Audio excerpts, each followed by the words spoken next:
Yes. Hello and welcome to the stream. My name is Grok, and I am the writer and designer for the upcoming game Asteria, which is a visual novel and JRPG combined. I say this, a lot of JRPGs are visual novels as well. However, we are leaning much more heavily on the visual novel aspect. So we have characters which have relationship bars and things like that. And just some dialogue options, and just sort of leaning into the combination of the two. It is a love letter to both visual novels and JRPGs, so yeah, I hope people who are watching will enjoy it. Good evening to Americans, and good morning to Europeans. This is a relatively chill stream, and I am mostly going to be doing some relatively, I wouldn't call it tedious, just some simple tasks, but a lot of them in repetition. So the plan for today is to finish my list of crafting recipes, which I have here, and actually add them into the game. And then also just to keep going through and finishing off the rest of what I was doing, which involves, for instance, speeding up the EXP so that players can level very quickly and get to the more interesting meat of the game quickly, and as well as loading in the forced encounters so that players can have the wide range rather than relying specifically on random chance. So yeah, that's what I'll be doing today, and so yes, welcome to a very chill and quiet stream. I do respond to chat, you can see it over here. So if anyone wants to message in the chat, I will see it and I will respond. Aside from that, I do hope that everyone enjoys their time on my stream, and you are welcome to say whatever and do whatever, because I am very willing and responsive to shit talking. My most regular viewer, she's not on today since she is work, but nonetheless, we will begin.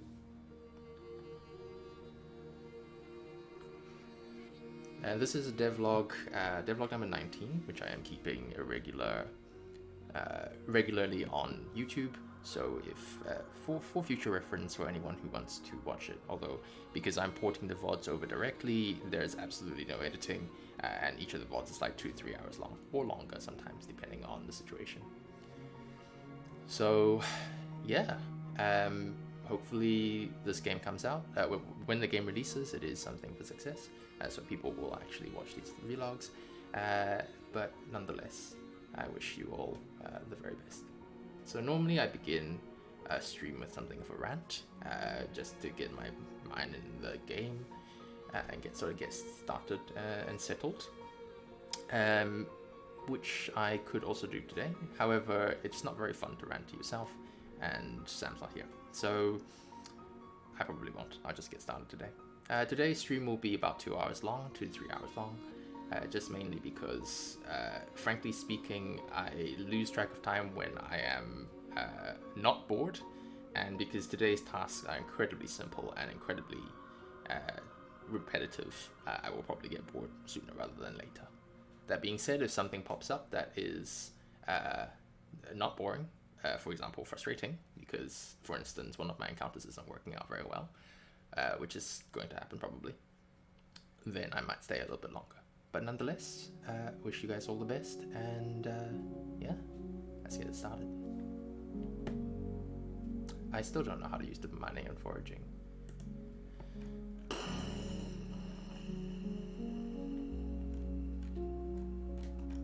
Oh yes, I still haven't figured out how to do this on Twitch, so, and I think I don't have enough followers to count, but we do have a Discord server for this game, which I am happy to link in the chat of my stream.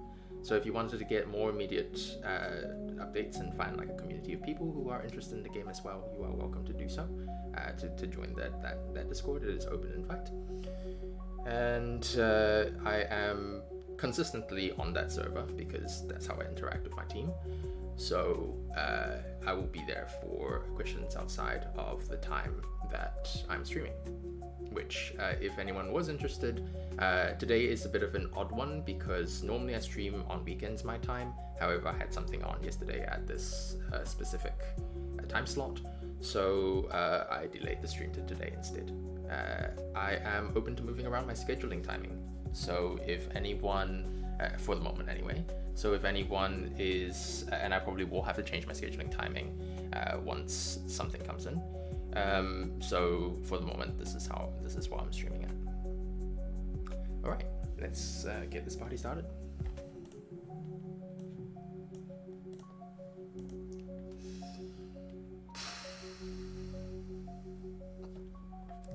I need to make these things slightly separated from each other because otherwise the system for crafting gets confused. So what I was thinking of doing with the armor was that it was something of a chain.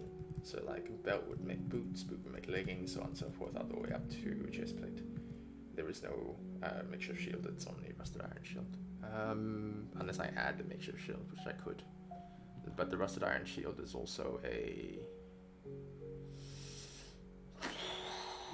Okay, let's do the claymore first. So sword is currently iron bar, slime ball, log, basic health potion, and coal. So the claymore should be the same thing, but with double the sword, double the iron bar. So iron bar. Am I on the right? I am on claymore.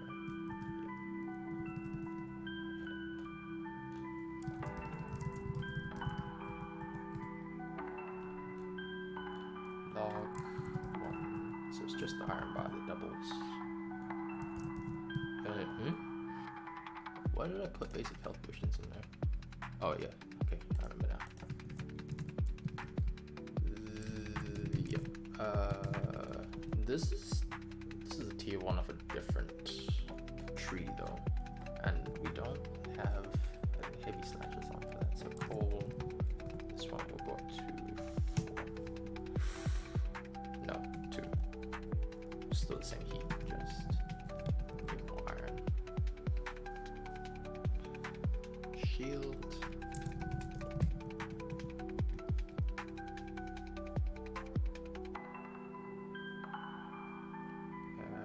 Green symbol.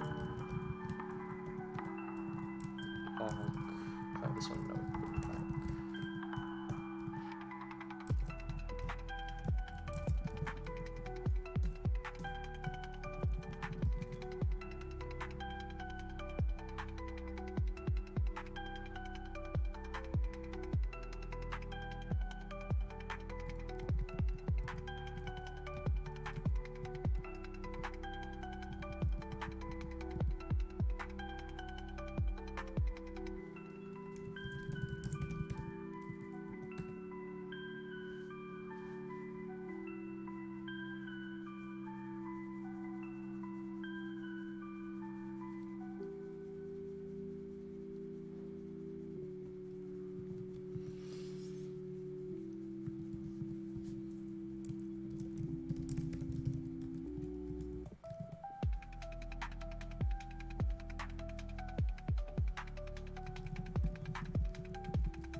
So the pattern basically is that for weapons, it's always base material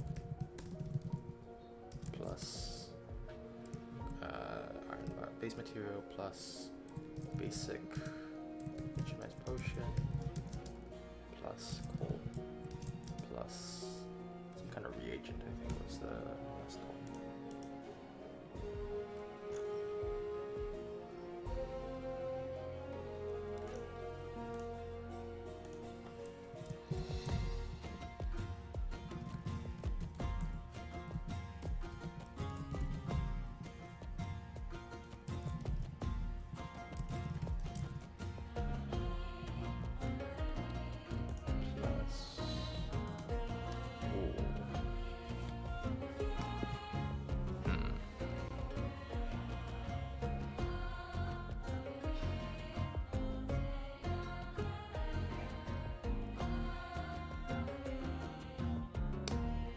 add an item. I think needle.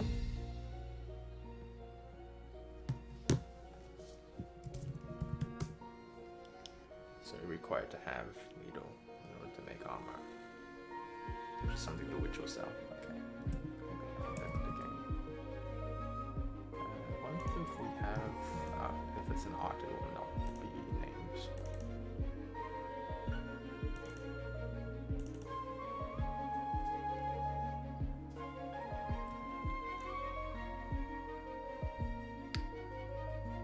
Yes, mining jewelry. This is gonna give me like, yeah, okay, that's not gonna work.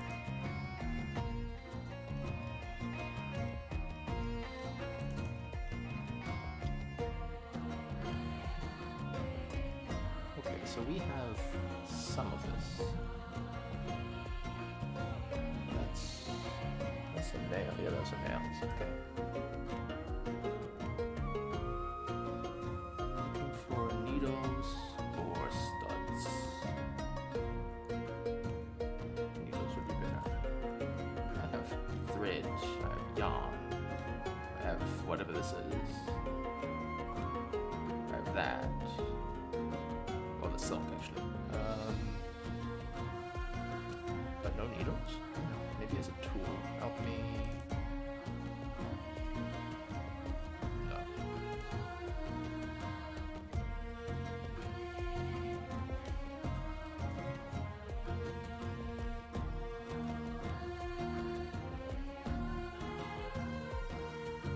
Potions.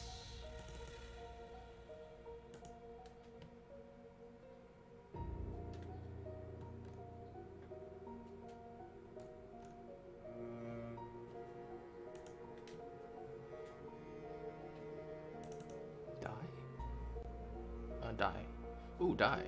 That would be cool. But the artist that we would need is a little bit high. Do we? Where would it be? Maybe it's not items. It would have to be in items unless it's in weapons. Be interesting if that was like a needle-like dagger. But I doubt it. Yeah, no.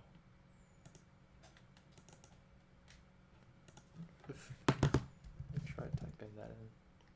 Oh, good. Oh, hang on. This is just a... Yeah, this is just a raindrop. Okay, it's not gonna work.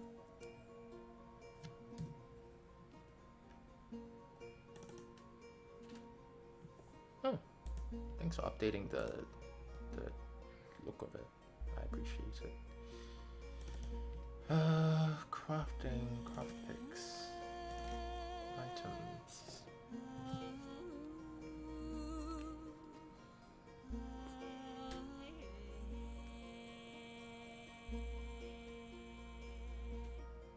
Hunting?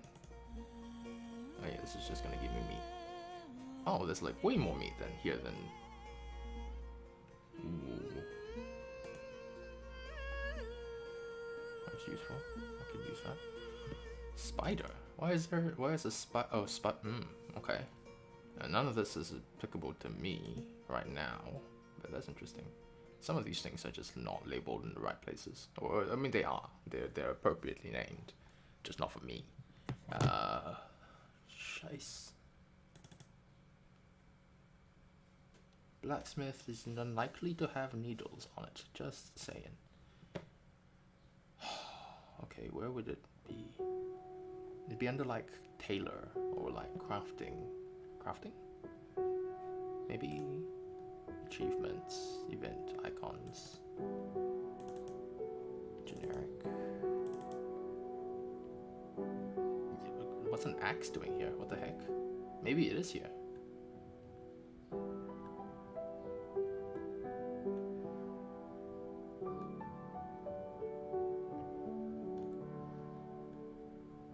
Fishing. That would be useful. Oh, I could use some of these for potions. Dang. I still can. Unfortunately, it's only one color. I mean, that's orange, but it's like barely there.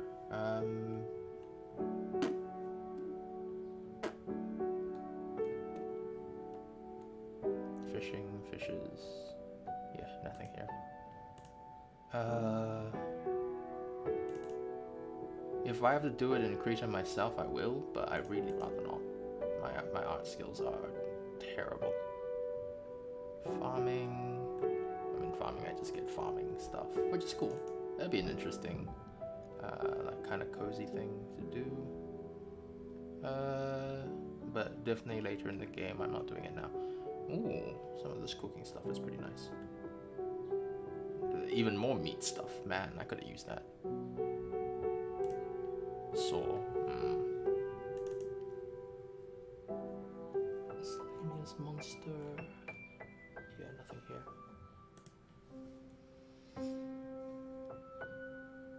Mining.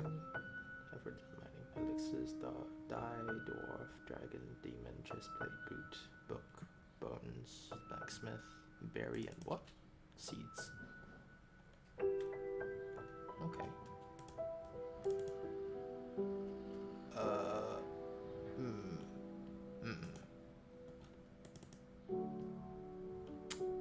No. Artifacts? Please there be a needle sword or something.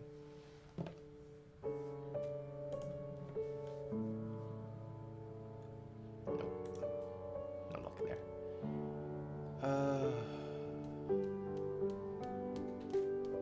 Okay, if I go back to third party, see if I can.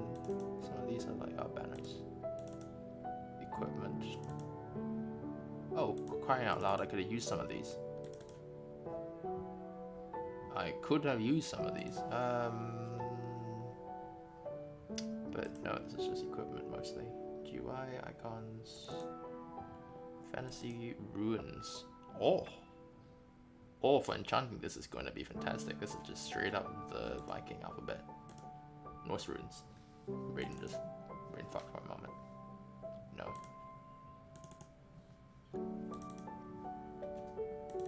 Oh, shit. Okay, that's cool. This is very cool. But, first of all, out of the style of what we're using, and second of all, also nothing to do with needles. Oh, I'd take freaking fishing line, man. Oh, no, I wouldn't. I want a needle specifically. Modern tool icons? Oh. Oh, hello.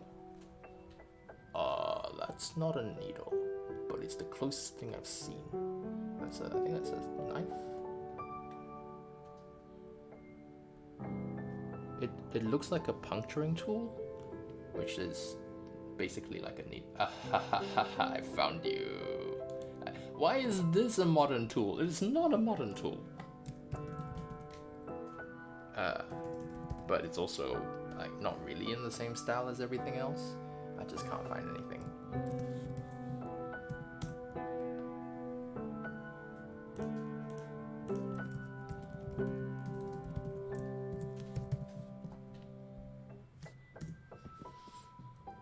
Okay, so then what I do is I go into items.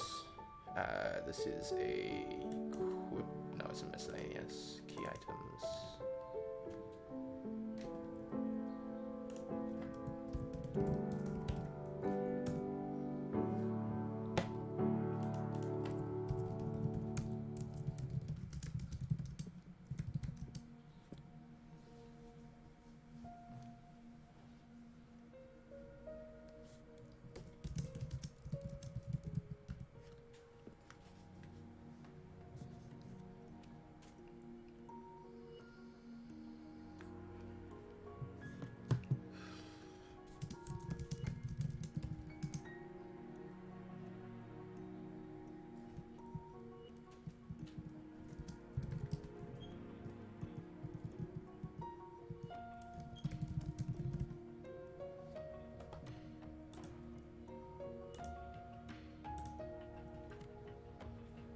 So what we'll do is I'll get both needle and thread. It is not used up in ritual usage, but thread is. Thread can be crafted.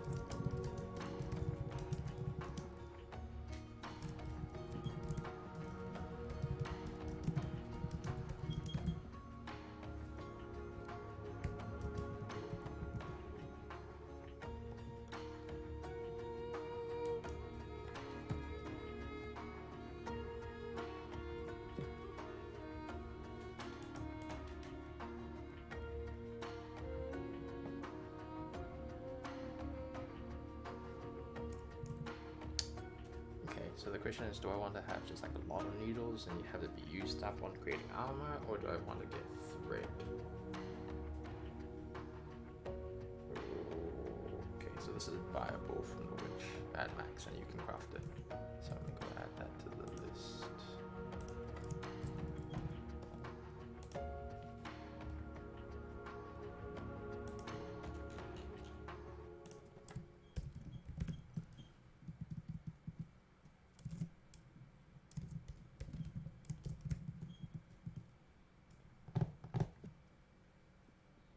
This requires station 2.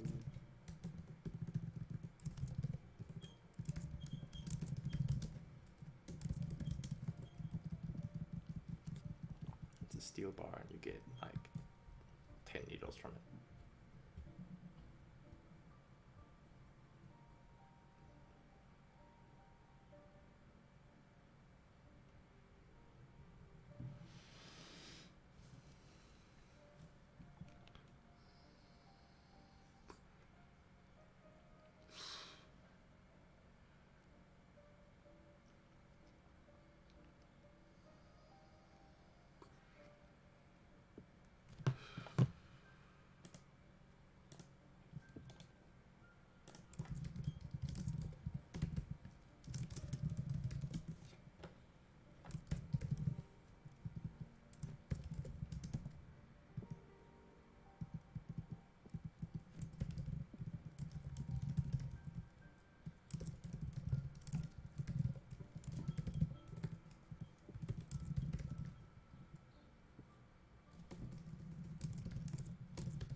Hey Rock.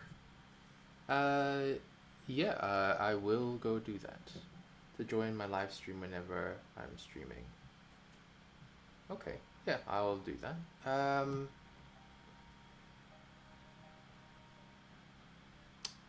You still around on the stream, man?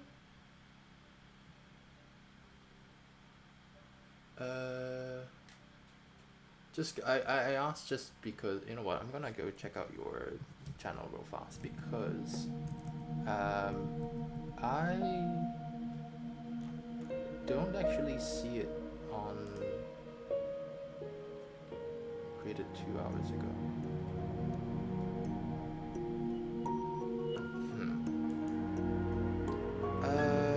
I appreciate the follow, man, and I generally appreciate what you were saying. Just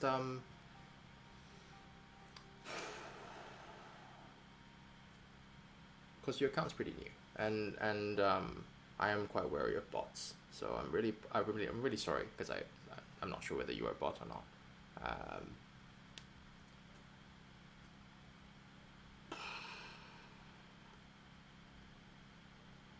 Yeah, I can do that though.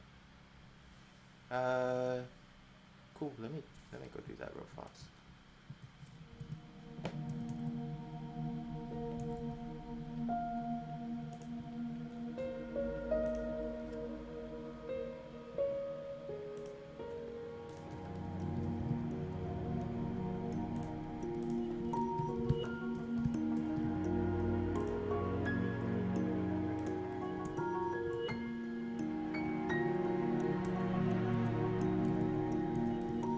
Yeah, I've just added you on. Oh, hello. What the fuck? It's got my name on it. All right. Yeah, I've added you to my. I've added you from on Discord. Why did it stop playing?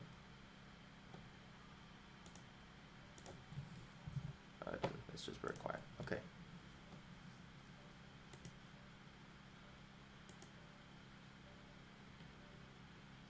So do that. Yeah. Sorry that because you need old time is 8.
question is, do I have the Grizzle back? Or am I already in the game? Yes, I do. Awesome.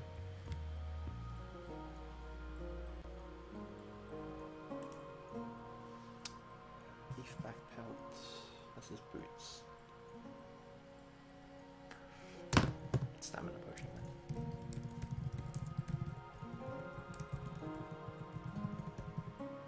Belt would be Grizzle.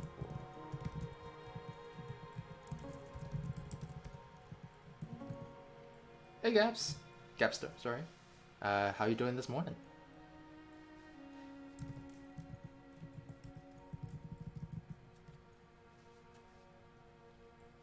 Sam's not on today, unfortunately. She's at work. But I am streaming, as I mentioned on Saturday, that I had to delay the stream from yesterday. So yeah, still doing crafting recipes. I do believe I've hit a set of patterns, however. And then yeah, just adding to this, and then I'll be adding it to the game all at once. Amulet's an interesting one. Of course, this one actually needs a gemstone. Maybe an ore? The only gemstone that we have very easy access to right now is the jade stone, which is the quest item. I might hold off on this one for a moment. Earrings, you know what? No. I'm gonna mix it in with the iron bar, I think, actually. So we'll do gold bar, silver. What's the amulet currently doing? Oh, there isn't one. Cool.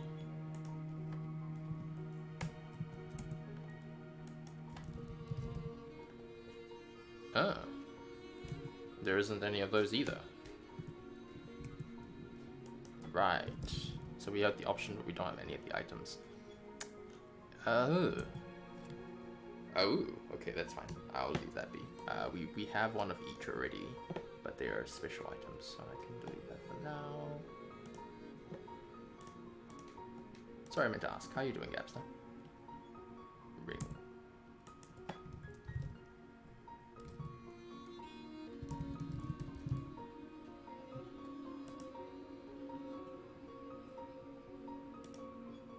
Tarnished. Okay, so you can't craft the rings because they're special rings. Cool. I can also delete that then.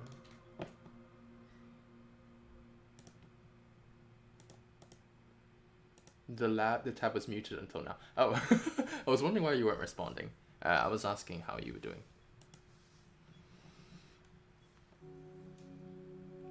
Yeah, I will say that because I'm always playing music, if you can't hear the music, it's muted.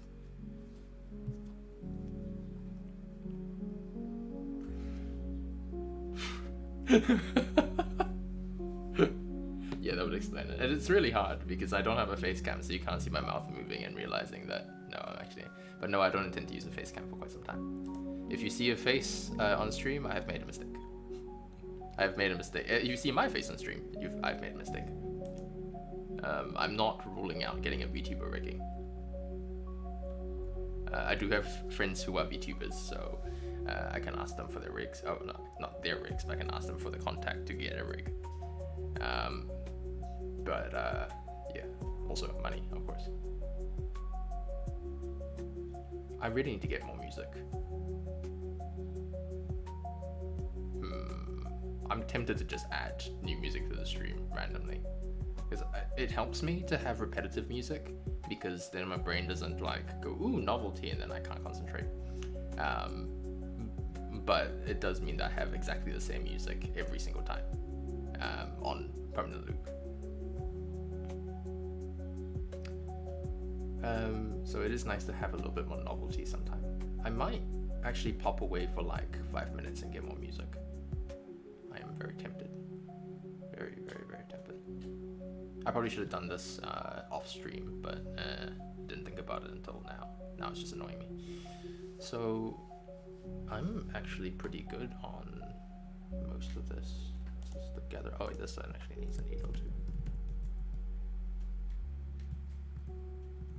technically it's a piece of armor.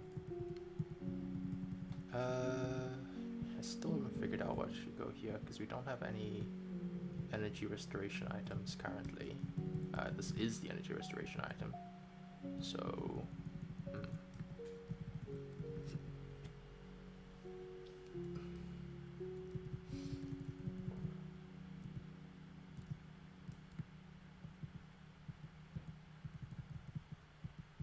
I'm doing prepping for another meeting, Gabster.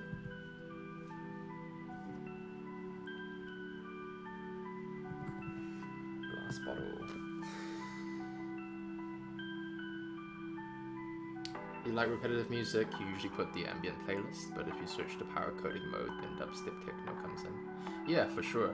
I like when I'm listening to music that's not doing like repetitive tasks like this, or repetitive / creative tasks like this. I like pounding bass, which is kind of like just like 4 to the floor stuff. I'm a musician, so it does matter to me somewhat.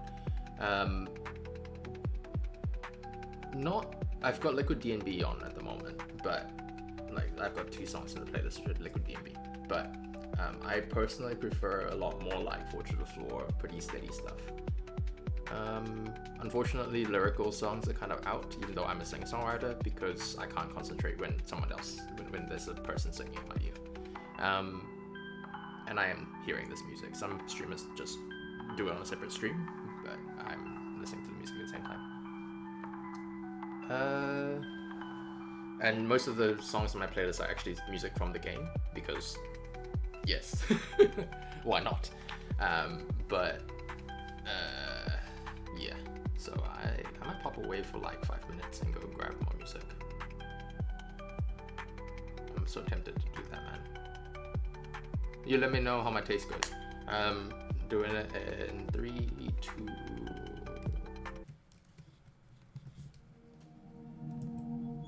I hate this stupid Excel, man.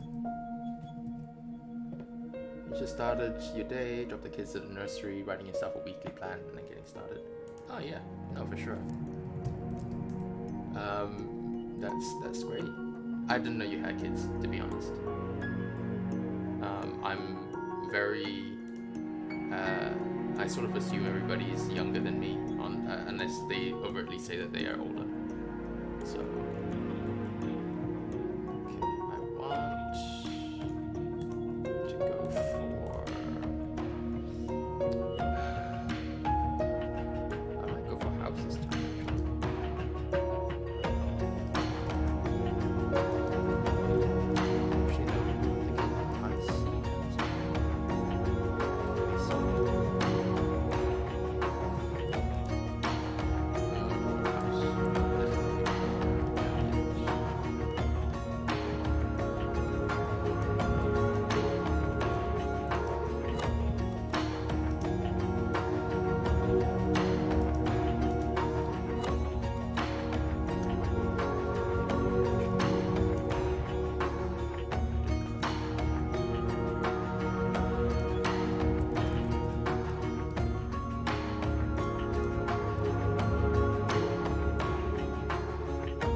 Change.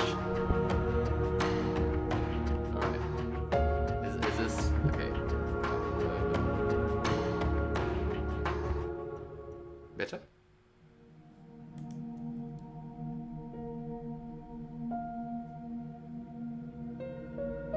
I like this already and downloading it.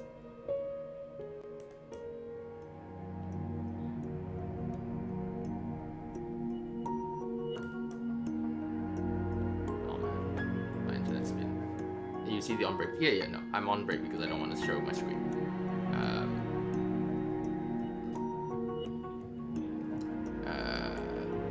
I should probably come up with a different screen for like I'm doing something that's not actually required for you to see my screen.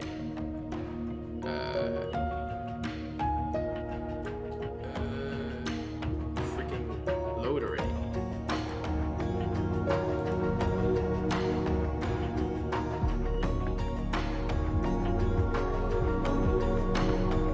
The screen does actually have different sound settings. It comes with its own piece of music, which is probably why you're hearing like multiple pieces of music at once. Mainly because when I go on break, I still want the music running. Why can't I download still? This is still.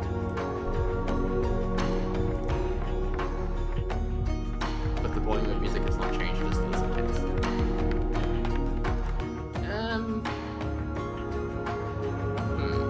In that case, it wouldn't be the microphone. It'd be my actual volume. Cool. That should be what it was.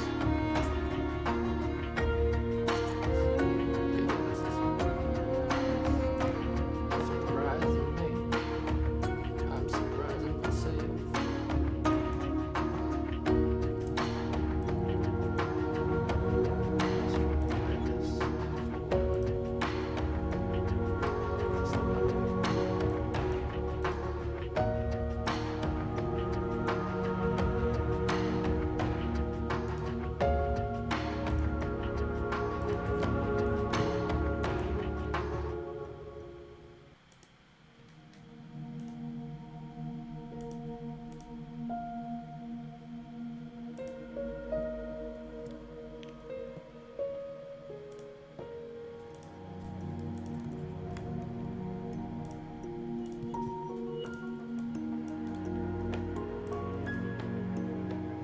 Beautiful.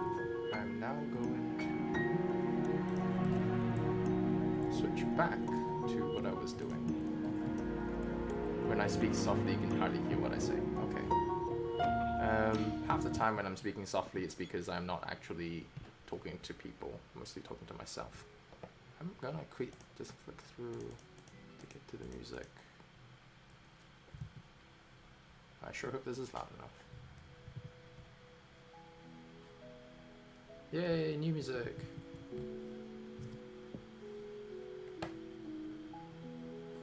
The problem I think mostly is that my microphone is omnidirectional because I'm repurposing a film microphone, and it's right next to my laptop, which is currently the fans are spinning quite hard, so you're hearing a lot of that whine in the background. Unfortunately, I could move it further away, but I'm still hearing the whine even on the monitor. So not really helping there.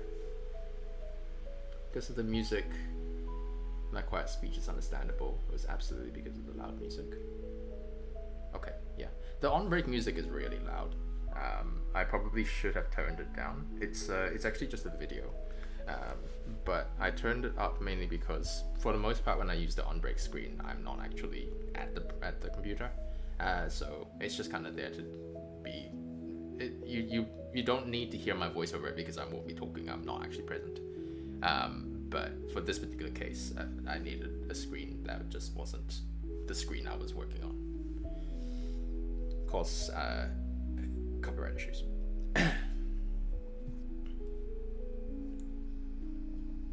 And my other two screens available are starting soon and stream ended, so I can't use those either. And they both have music as well. I really need to. Oh my god, this stupid. Hello, this is my name. I fucking hate Excel, man. Why does the function keys of these bloody things pop up? You know, absolutely. Okay, I appreciate the feedback. I really do. Makes me feel like I'm not talking to myself, which I do a lot of anyway. I think I've gotten most. Oh yeah, Iron Dagger. Okay, so wait, this is the distilled. No, the water is right. This is the iron bar. Okay, iron bar. Log 1. And then coal 1. So we just have and basic health potion. Poison tip dagger. Am I extroverted or introverted type? I'm both. I am mostly introverted.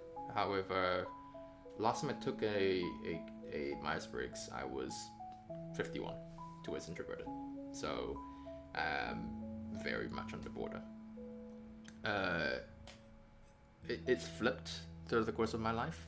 I was very introverted throughout high school, very extroverted when I was in the military, and then as time has gone by since then, I'm sort of back and forth.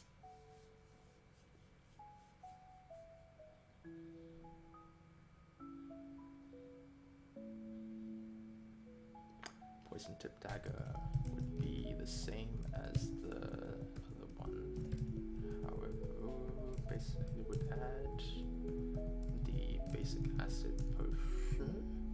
No, I would put the gunfill potion here actually.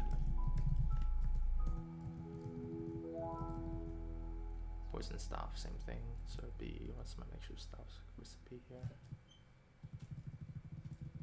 Wait, did I put it? I did put a volt obsidian in. I wouldn't do that now. So, oh, and there's a lot of mana potions. Drop that to 1.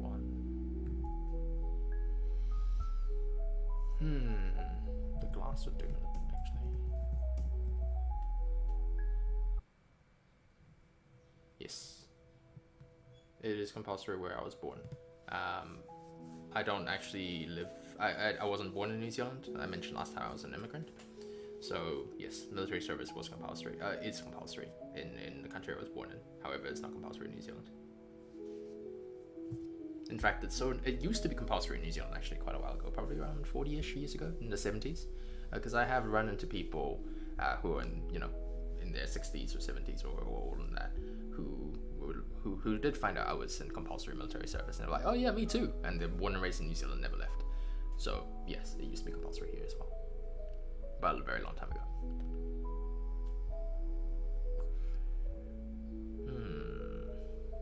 The glass will take care of the top end. I might do that as 2. That'll take care of it. I want the basic weapons to not have anything that's difficult to get. Where's the bow? Oh, I've got a mana potion. Okay.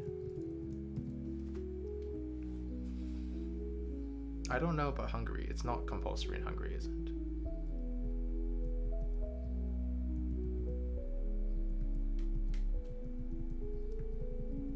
I should also look up how to say good morning in Hungarian actually.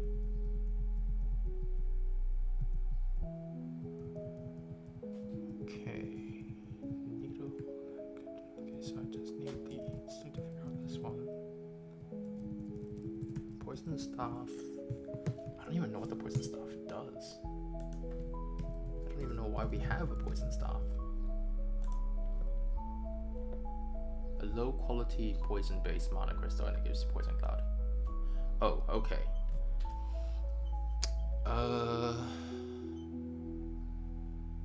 Poison based mana crystal. Now no longer compulsory for you, but your father still had to. Yeah, that's totally fair. I think the one thing I learned quite a lot when I was in the military, in my compulsory military service. One thing I learned is that I really hate exercise, which is why once I left the military I hadn't done exercise for like 10 years, but I'm starting to now because I'm old enough that my organs are starting to fail without exercise. Poison based mana, we don't have any poison based mana items right now. I might leave it blank for the moment because it's not something that I don't think it really exists in the game. It's in the files, but we don't have any way to drop it currently, so we can just sit there. Acid potion, I have, yep, that's fine. Energy potion, I still don't know what to do with energy. Oh, liquid sleep is what it is. Oh, that gives me some idea.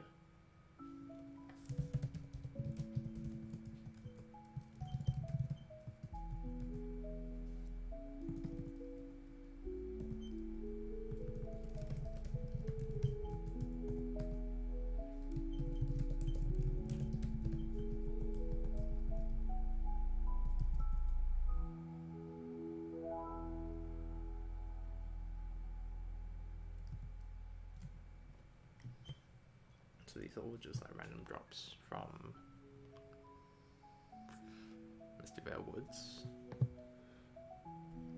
You do not know where it's seized. I mean, we could probably look it up, but that's totally fine. I do have friends who are very much in love with the military here in New Zealand.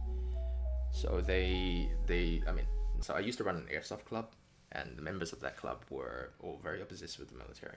Either former military experience or want to be, people in the military.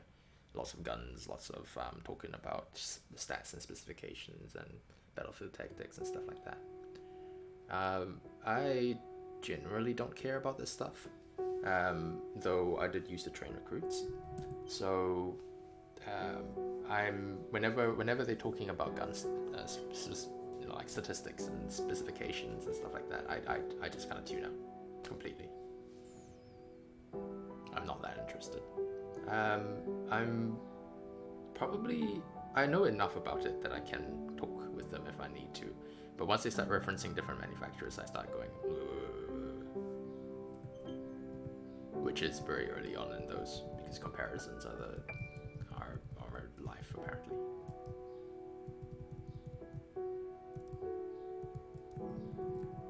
Glass bottle.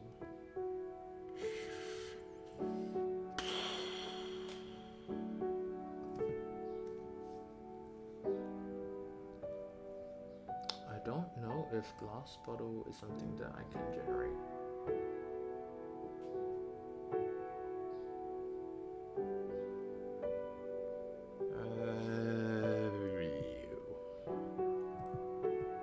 I think I've gotten all the recipes that I wanted to, so I just need to build it into the game. I don't have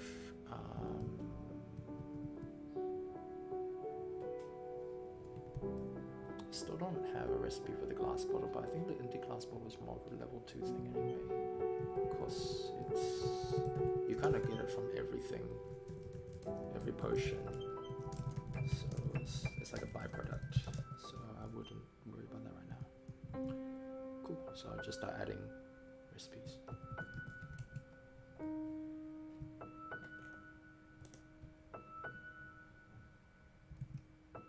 I have butcher knife in there currently. Do I have it here?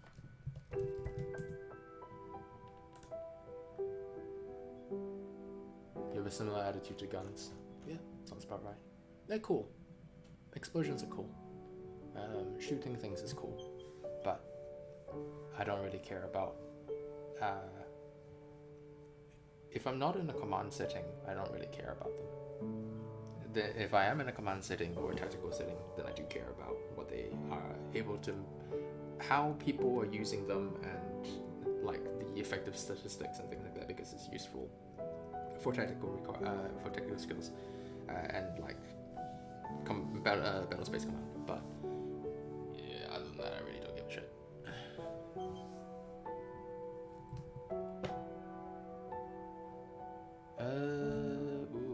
I should put this into its own category.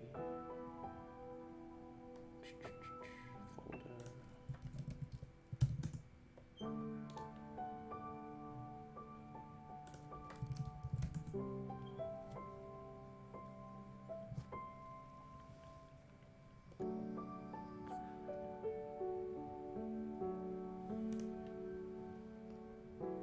Well, if you're here, that means that Rockbull's no longer here.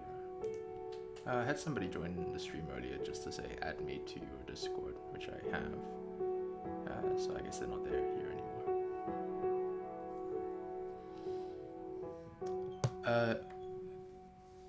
Another line that I have no idea how to pronounce.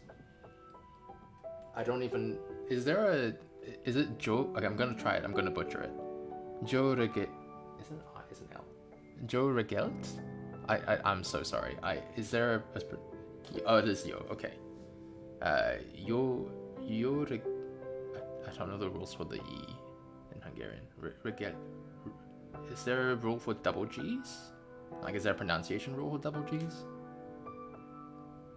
Regelt? I'm just guessing at this point, really. Yo Regelt. And I mean the accent on O makes makes me think that there's something specifically needing to be pronounced that way, like a vowel change.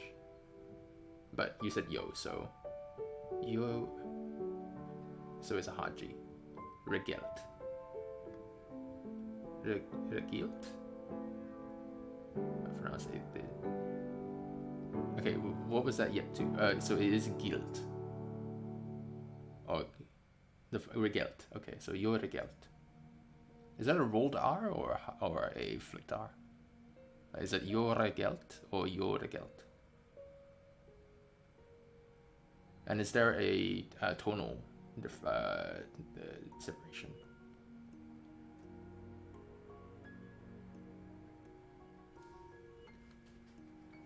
And yes, how do you say thank you in Hungarian? Jó reggelt. Is that correct? That's one. Okay.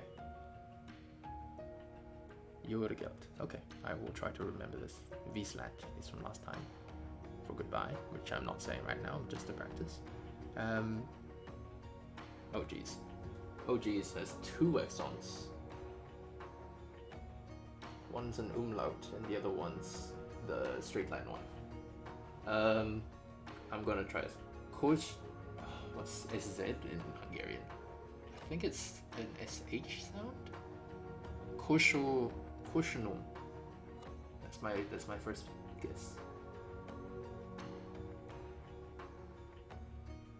I'm thinking of Polish, to be honest, there, but I think in Polish CZ is a ch sound, so I'm guessing it's something similar.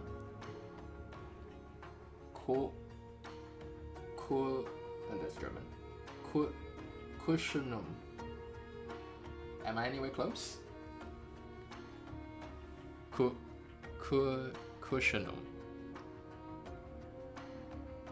I have no idea how close I am.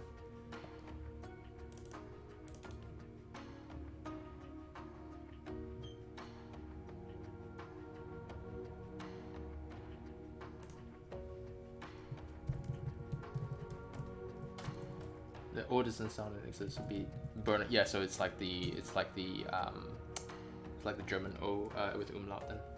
Kuschenum.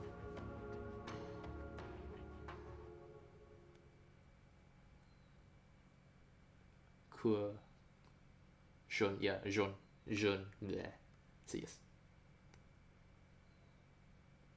So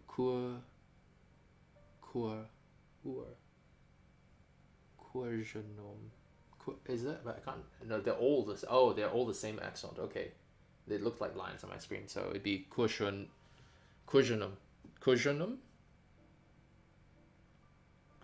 I don't know what the SZ. I still don't know what the SZ consonant is.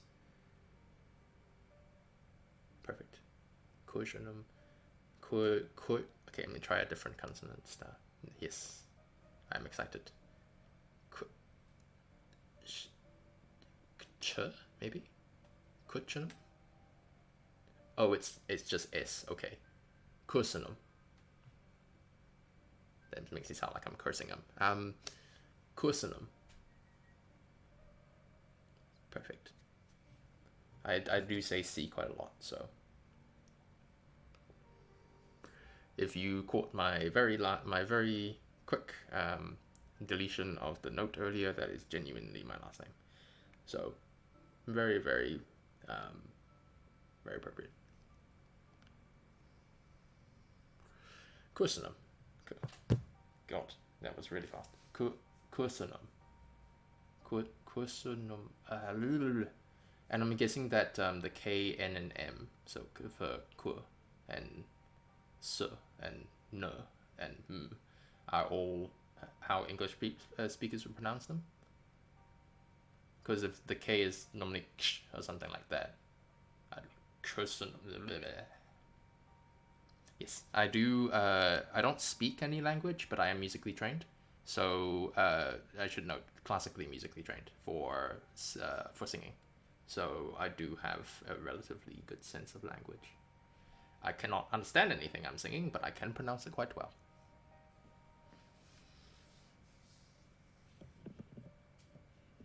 Cursonum. Cursonum. I will remember this, and I will try to pronounce it and not butcher it too often or much. So to respond to you have a good sense of language, Cursonum. Is it a how do I say this happily? Cursonum. There we go. That will work. I hope. Anyway, I don't think it's often said very happily, except by kids. The name, the word sounding just feels. Your tongue is like a stone. Yeah, that's totally fair. It's really, I find language pronunciation, so like in some ways linguistics, just really really fascinating. I can pronounce it perfectly, but I don't understand anything. So we are complete opposites in that respect. Obviously, when you're singing classically, I might turn off the music for a second to give a demonstration because I love singing. I really do. That's why I'm a singer-songwriter. Well, the music's currently very quiet because this particular file, which is my own playing, is really quiet. But so your accent is visible from 10 kilometers away. Fair enough. I think also because my birth country and also the place I spent my military service in has such a distinct accent that switching between that and the Kiwi English accent I have, which is not actually very Kiwi, my accent is very neutral. It allowed me to kind of, and I can switch back and forth very easily and very naturally. But because I was studying basically the difference, I say studying, but like practicing the difference, it also allowed me to switch to other accents a little bit easier as well. I would give a demonstration of my of the accent that I had in my birth country, but then you'd pick it up. I feel that anyone who's listening to this would immediately pick it up, and I'm quite private in that respect. Although anyone who also knows last names will almost immediately know where I'm from too. That being said, the transliteration is very nice because it is a common English word, and in fact, that same last name, transliterated, English last name, is actually genuinely a British name, and has a noble crest. It's very ironic and very funny for me because I have a crest which is a fish, and I have, it's a noble family too. But I have absolutely no relation to them because it's not the same line, and it's a transliteration from another language to English. But nonetheless, so I was giving a demonstration of song. I am sitting down, so I don't have the best breath control right now, but and I can only think of a German song right now, which I know exactly one line off. Let's actually remember, because it's been quite a while since I was singing this regularly, but friedlich bekämpfen nach... I don't remember any of the rest of that song, so great. Let's try another one. Sonntag. And I don't remember the rest of that one either. Fantastic. Let me pick it. Do I still remember any song that is not in English? Latin, I guess, but Latin's always arguable because there's different kinds of Latin. Italian... I could do caro.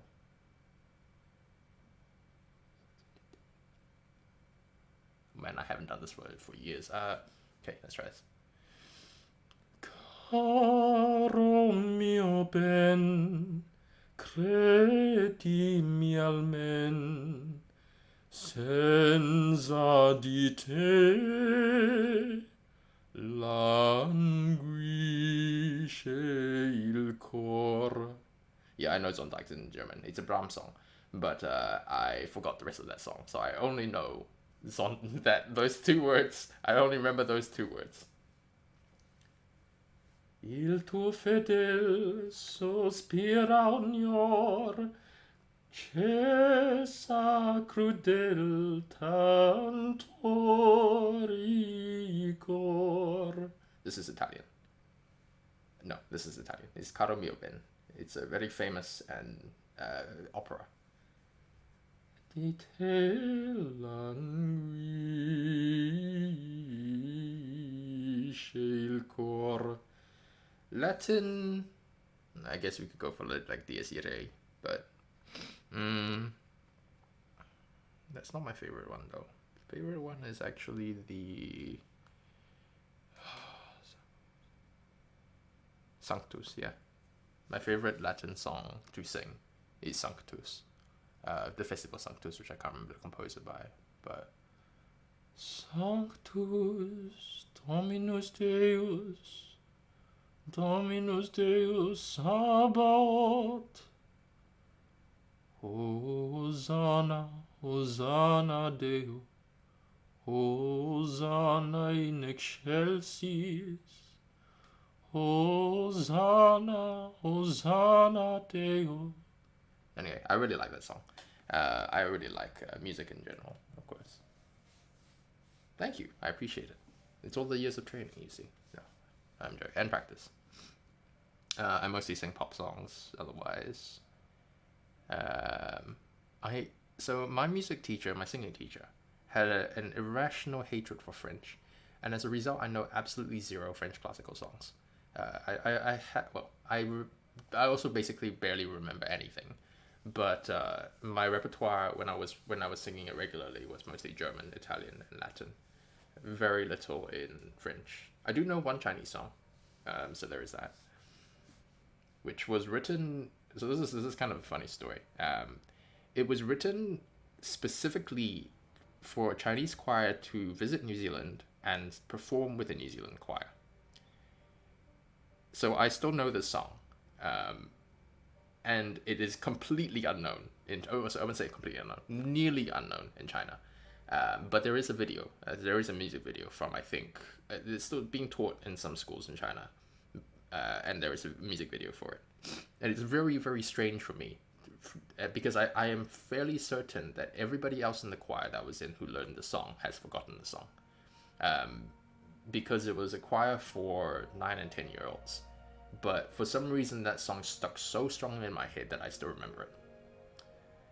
It is an incredibly childish song. It is a choral song. But yeah, I don't think you want to hear me butcher that right now. So, back to work.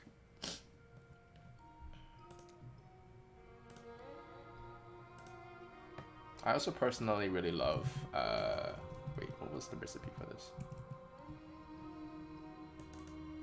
Log and mana potion, okay.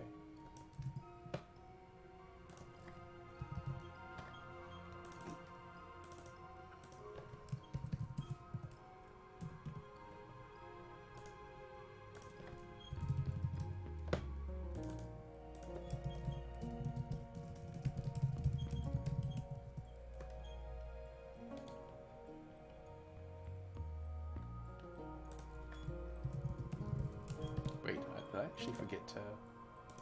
I did! I forgot to put the output. So you put it in and get absolutely nothing out.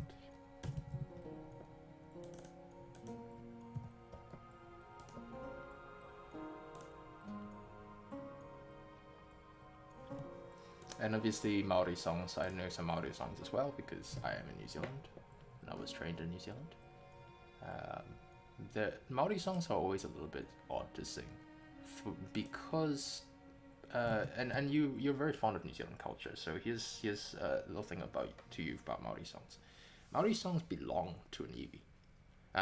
Iwi have to give permission for you to sing specific songs. There was a situation. So my music teacher, my singing teacher, was very well respected among the iwi, and so he got special permission for his choir to perform a very specific Maori song. Obviously, I still remember that song. I love the song, but you will not. But I feel very awkward singing it in public, especially on stream, because I personally have not been given permission to perform it. At one point when I was gigging as a singer-songwriter, I sang it in an open mic, and one of the people from that iwi sang along with me. She was the only person in that entire crowd who knew it, because again, permission-based. However, all the really popular and like public songs of Māori, not including the national anthem, that's separate, but like Poye and stuff like that, that has all been given permission, usually sung by a member of that iwi or someone who's been given permission to do so. And because it's renowned the world around, then therefore you can also sing it pretty much any time. So it's an interesting one. It's an interesting one. There's probably a number of different songs, folk songs, and because Maori was an oral tradition to some degree, there are quite a number of like oral history related songs and stuff like that, which is just not available to be sung because you don't belong to that group. And because I am an immigrant, I have no connections whatsoever to that iwi. But because Maori are so clan-based, I think I might have actually known one. Oh, no. She was from a very distinct and unique family who changed their last name to... be a swear word in Maori. It was a very interesting family. Also quite a famous one, because one of her uncles was actually someone who directed Once Were Warriors, which is a New Zealand film, which I should also recommend. As for your New Zealand culture nights, watch Once Were Warriors. It is a great film.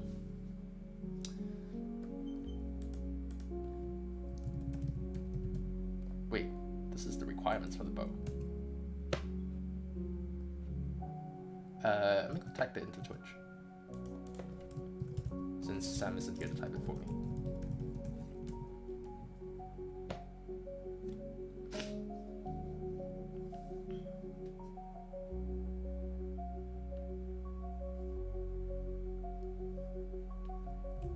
Makeshift. What was the recipe? Log intestine 2, 2, and 1. That's the version.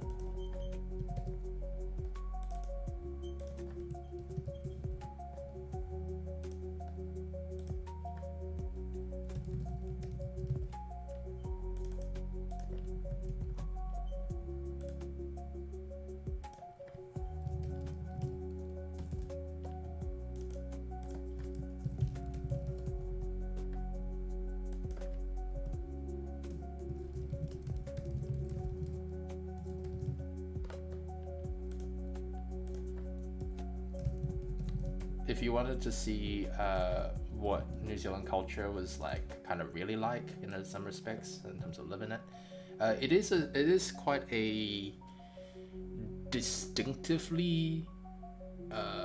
So I should give you a little bit of a summary of Once Were Warriors, which is that it's talking about basically very broadly, because this is a film that's been studied in New Zealand in schools and stuff like that.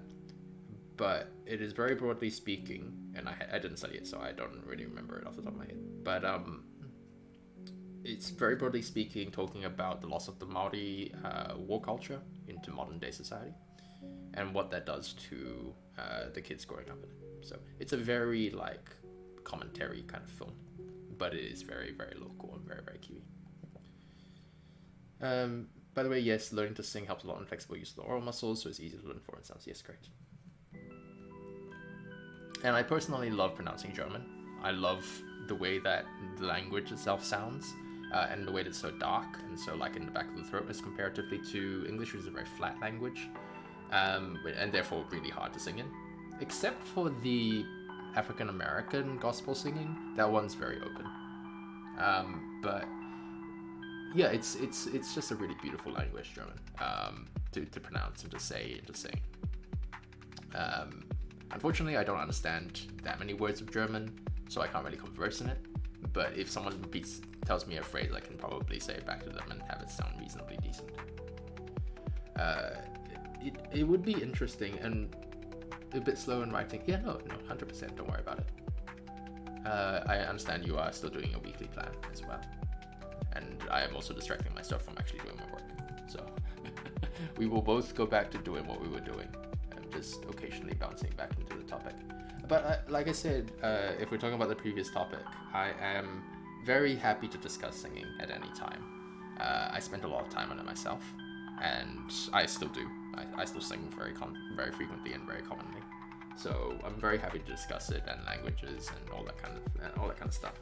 Very fun. I'm going to turn on the light. It's getting dark here.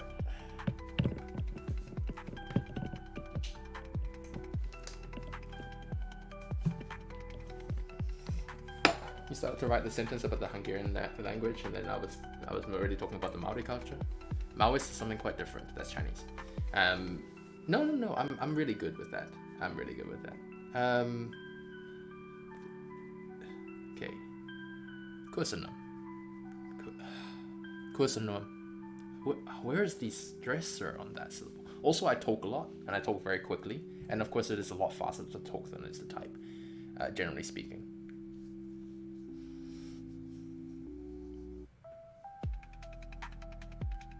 Okay. Kusanum. Great. Kusanum. Yes. I am a visual learner, so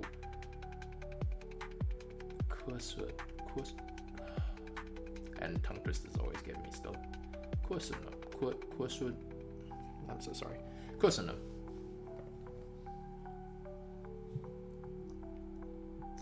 So I have added this.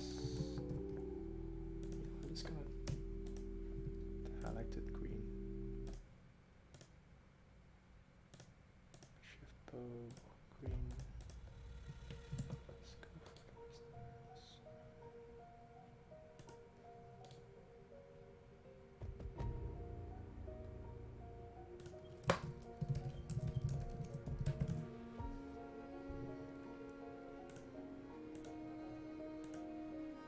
Now you're probably gonna teach me you're welcome, if that exists. No. I wouldn't be saying you're welcome to you. You'd be saying that to me. Hopefully. That's what I'm about.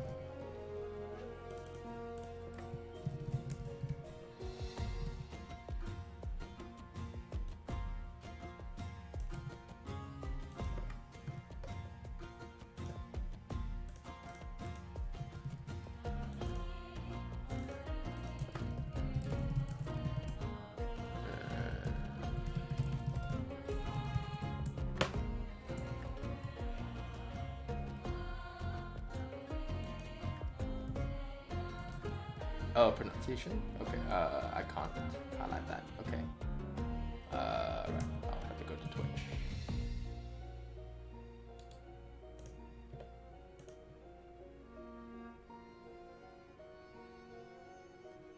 Köszönöm.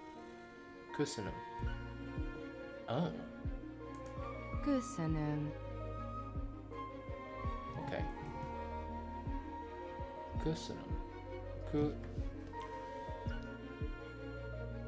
And there's an accent on the first syllable. There's accent on the following two. And higher pitched. Köszönöm. The problem is that if I listen to something that's musical, I will then copy the pitch as well, which is robotic sounding in speech. Köszönöm. Okay, cool. Köszönöm. Let's try to say Köszönöm. Maybe like. Oh, then that was the speaker. I don't know what a bass Hungarian sounds like right now.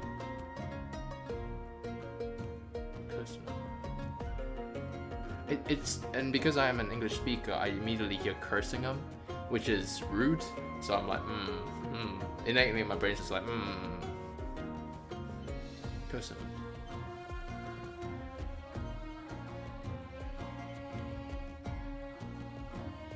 You really enjoy the way I say that in a pub, I wouldn't even notice that I'm not Hungarian. I think I don't look Hungarian, man. I think in a pub you would notice that I am not natively Hungarian.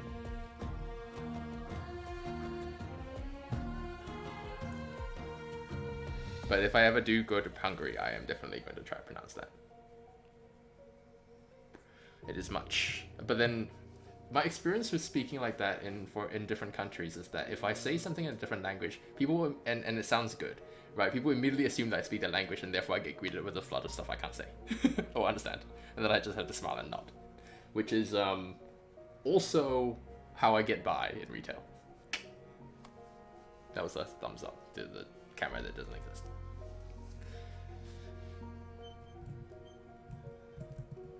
Sword. Yes, I do see we have a third viewer, so welcome back to the Hungarian learning stream where Gapster is very kindly giving me Hungarian words, and I am trying to pronounce it while also multitasking. What the heck was that third one? A log.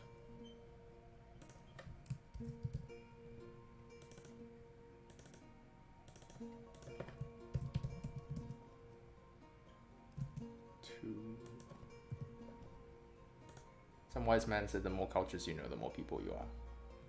Oh, that's deep. That's very profound. The more cultures you know, the more people you are. Yes, I would agree. I would definitely agree with that. That is because especially, and I would say the more languages you know, the more people you are as well. Because cultures is, you can know a culture and not be in a culture.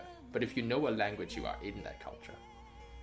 So because every language states things, thinks about things differently, has different words for things. The usual example is like the Inuit, 20 words for snow. So definitely, I think, and there's a reason that a lot of polymaths and like polyglots and stuff like that tend to be very relatively more metropolitan people. That may have been the case.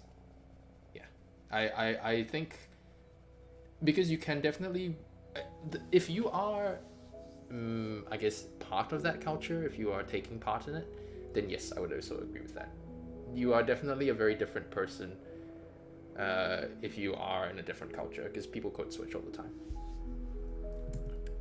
Logs, basic health potion.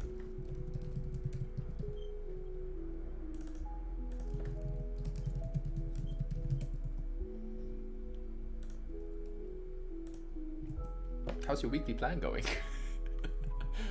Ooh.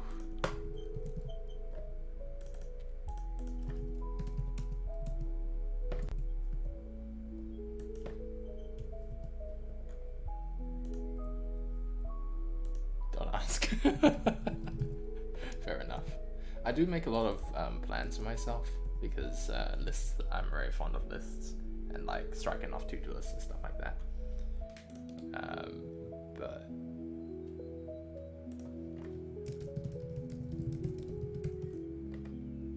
is that rusty or it is rusted? Okay. Should add that to the beginning so I don't forget.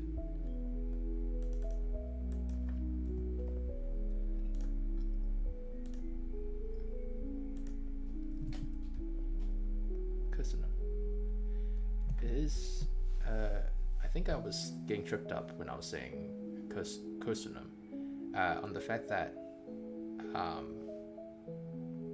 when you're learning a language, they give you the full pronunciation. However, most regular speakers of the language will always shorten it because there's no need to say everything in full. They can hear you well enough unless you are enunciating specific emphasis. So the way that I say Kosunum now is I'm skipping all the vowels, more or less. But that's what people will say. Did you mention? Yes, you mentioned that last time. You're finishing up your assignments and thinking about where to go from here. That's totally fair. So right now the IT industry in New Zealand is absolutely shrinking. It's getting crushed. If you are looking to there's so many programmers who are looking for jobs currently. So I hope the situation is not the same where you are. So I hope that you can go wherever you want to go. But you think you mentioned last time, I don't think you actually mentioned what languages you were learning, or languages that you knew, sorry, in programming.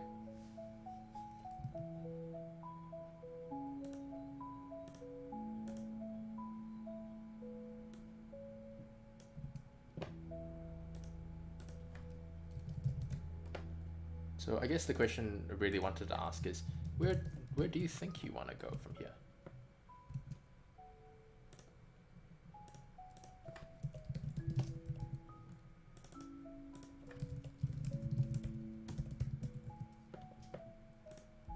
What did I put blue? Oh, because sword screen, okay.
developer. Here's the juniors they're in cover, and luckily they're looking for the seniors.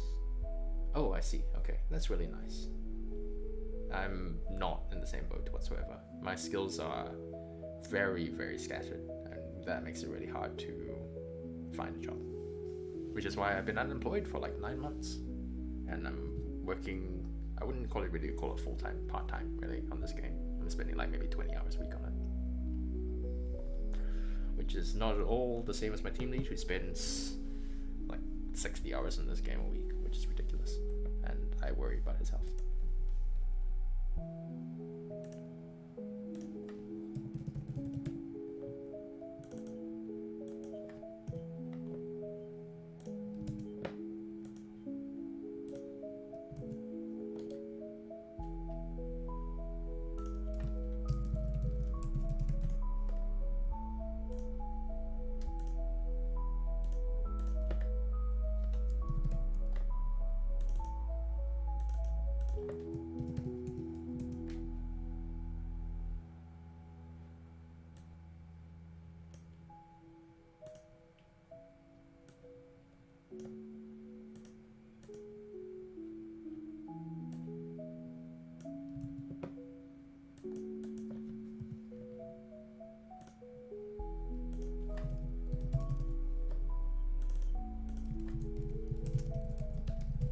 So I guess in that case, if you are pretty happy with what you're doing, then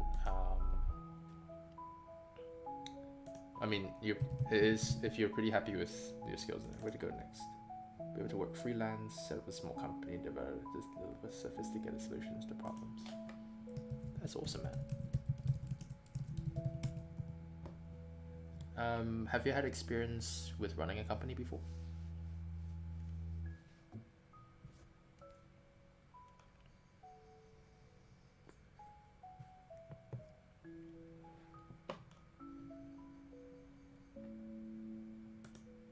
You mentioned that you might want to set up a small company and deliver sophisticated solutions to problems.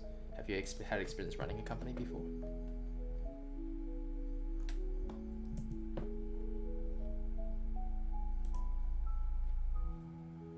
I need to make this item actually.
It is a wooden shield.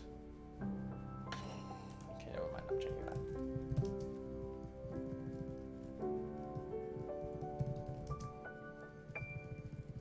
Oh, it's rusted.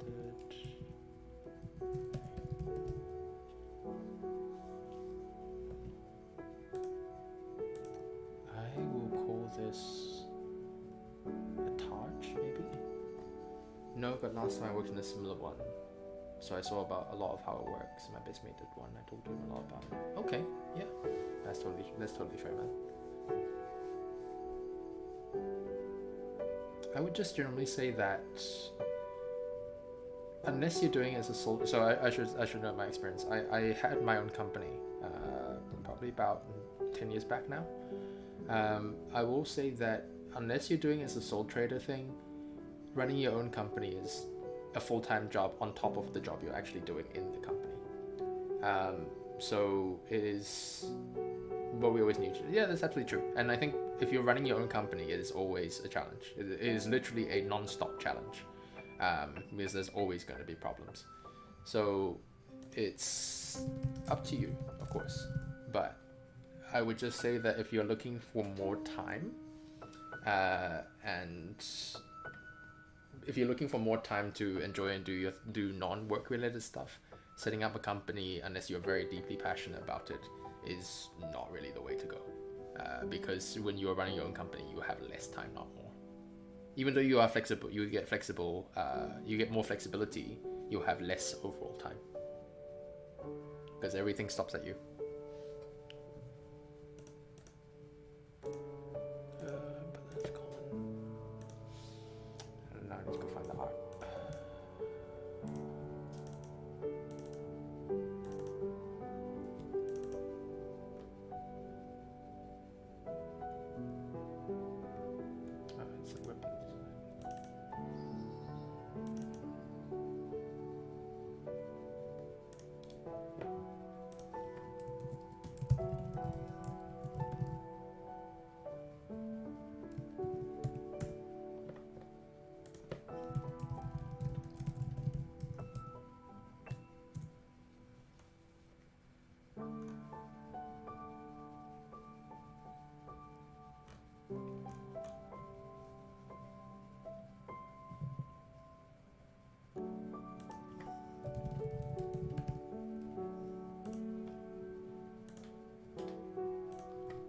I like to build from the bottom up.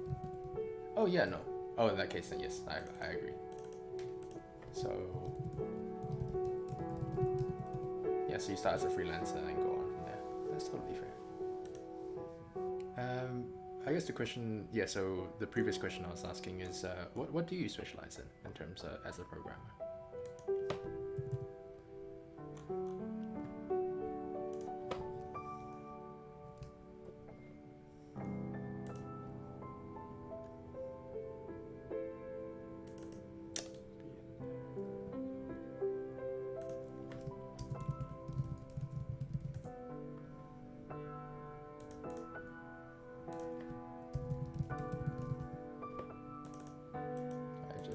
That the shield does nothing.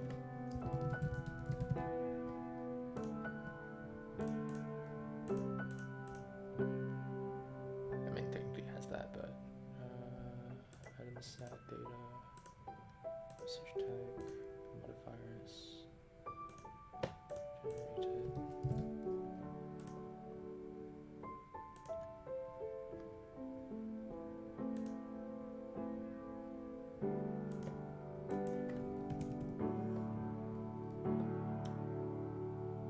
Yes, I did ask you a question, which was, what do you specialize in as a programmer?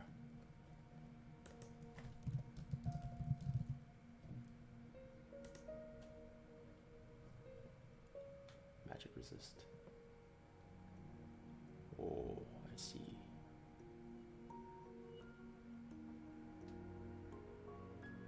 It's 0.75.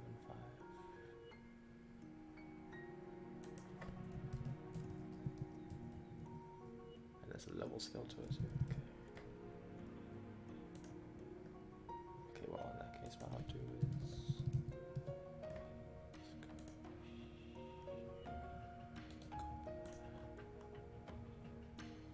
and then modifies XP. Ooh.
Yes, I do know what it means. So, you're full stack. Okay, wow, that's a lot. No, it's fine. I know what a full stack is. Although it depends on what languages you're doing it and what you're doing it for, to be fair.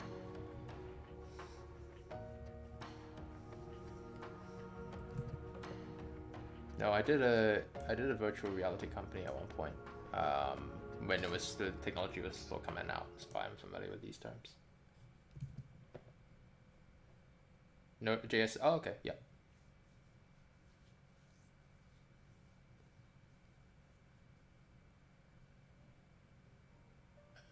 Yeah, that would make sense. Because you can use JS for front end.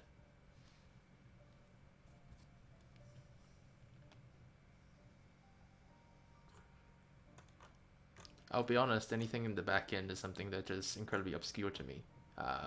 But front and mid end is more clear.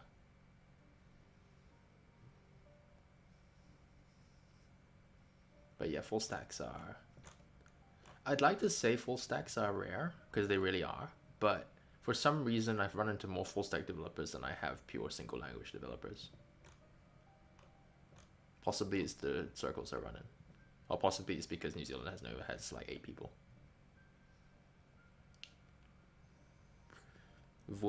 I don't even know how to run Vue.js, yeah, but also React and Angular. Okay, those are not languages I run into a lot. For the most part, front end, a lot of people I know like Java, C++, the C family of languages, and what was the third one? Yeah, I think mostly those ones. Okay, I don't need the items. I'll go back to crafting recipes. So armor now.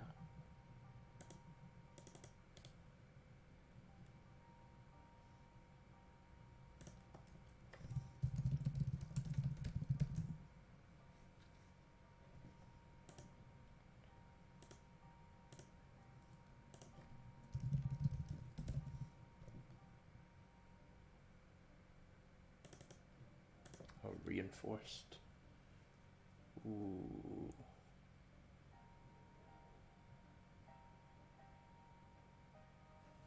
I'll make a note.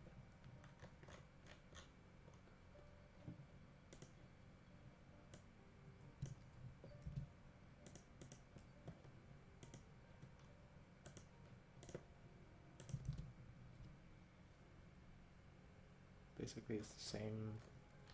Do I have braces on that list? I don't. Okay.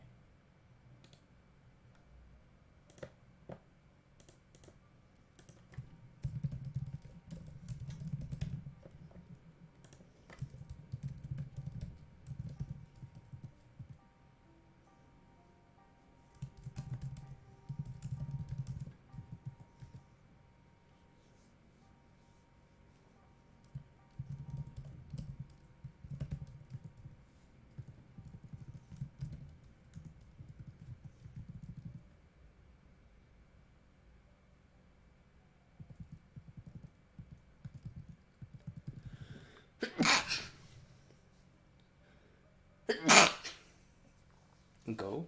Okay. I don't even know what Go is. I think Python would be it. Oh yeah, Python was the third one that I ran into a lot of people haven't learned. I took a couple of classes in uni, including one programming class, and the introductory language was Python at the time. It is. I would like to say it's there that I learned that I'm really. Oh, HTML, CSS, brain. But I would like to say that I had learned that I was bad at programming from that course, but no, I learned it beforehand. I get very frustrated with programming because my brain is kind of like, this is how it should work, and as far as I understand how it works, this is how it should work, and then I get error messages constantly, which makes me very frustrated. So I am very bad at programming.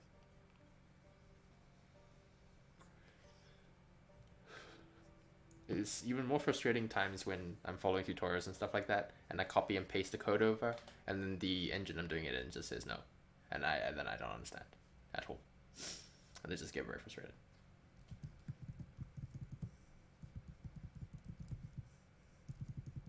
It's definitely very challenging. It's a lot to learn, but I just don't enjoy it. So, unfortunately, which is ironic because obviously in game development you need to know how to code if you want to get a game off the ground. However, I understand just enough about programming that I make for a very, very good programming duck, but I'm very, very bad at actually programming.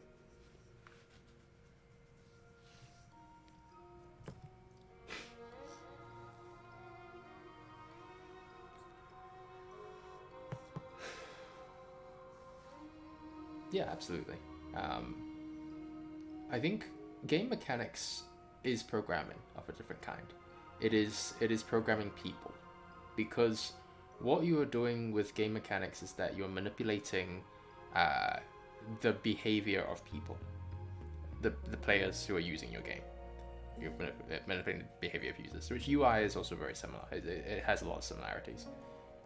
UI is more of a mix between game design and art, but functionally the skill set is very similar. Well, the skill set behind designing how players interact with it is very similar. Users interact with it is very similar. The usage of tools is very different.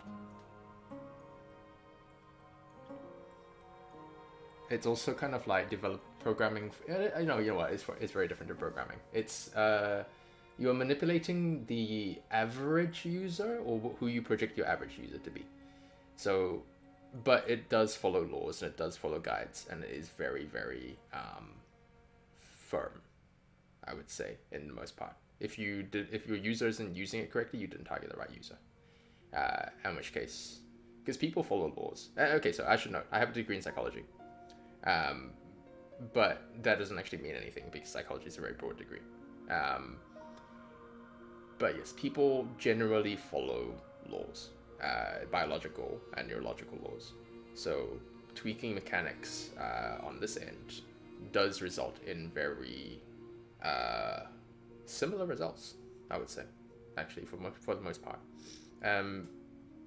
So yeah, I personally find it deeply fascinating. I love playing with game mechanics to influence how people react. There's another layer of game mechanics, which is boring for you if you have to do it yourself. That's cool. No, that's very valid. There's you mentioned that you did a lot of gamification as well in your work. I personally find it kind of fascinating, but then I'm also very interested in tweaking how people react. It's very funny. When I was in uni, I met this guy who had been a mechanic and then had gone into psychology. I met him in the tutorial, and he said to me that I know how machines work. I want to know what makes people tick, and I think that kind of stuck with me. I am also fascinated by how people tick. The problem with psychology as a degree is that it's so broad, because it's the study of how people interact, or like how people work, that the way that they teach it in schools has sort of watered it down quite dramatically. I don't like academia. I don't like academic study of psychology, especially because the only career function that really comes out of psychology, pure psychology, is clinical, and that is, I'm not interested in seeing how broken people work. I'm not interested in, I mean, I am interested in it. I don't think it's something I can do because it's a lot of emotional labor. It's also very funny because China, by the way, thinks of psychologists as an incredibly high prestige thing. They treat mainland Chinese people treat psychologists like, this is just a factoid that I've gone off on a tangent about, but mainland Chinese people treat psychologists like doctors, but with an additional level of difficulty. And doctors are very prestigious in China. So if you say that you are a psychologist, or if you study psychology, they will treat you very differently, and usually very positively. I had one guy who called me very stupid, and because I didn't understand Chinese very well, and he was constantly berating me for like my stupidity until I told him what my degree was, and then he went very quiet very quickly. It was very funny.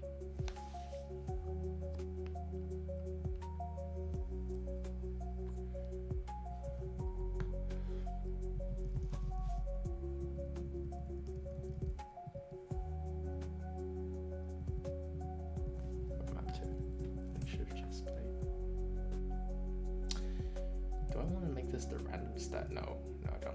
I'll keep it armored.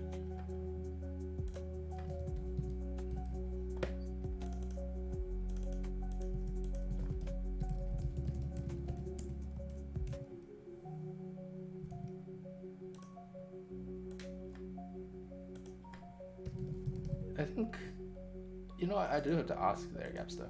What do you enjoy about programming? What makes it appeal to you?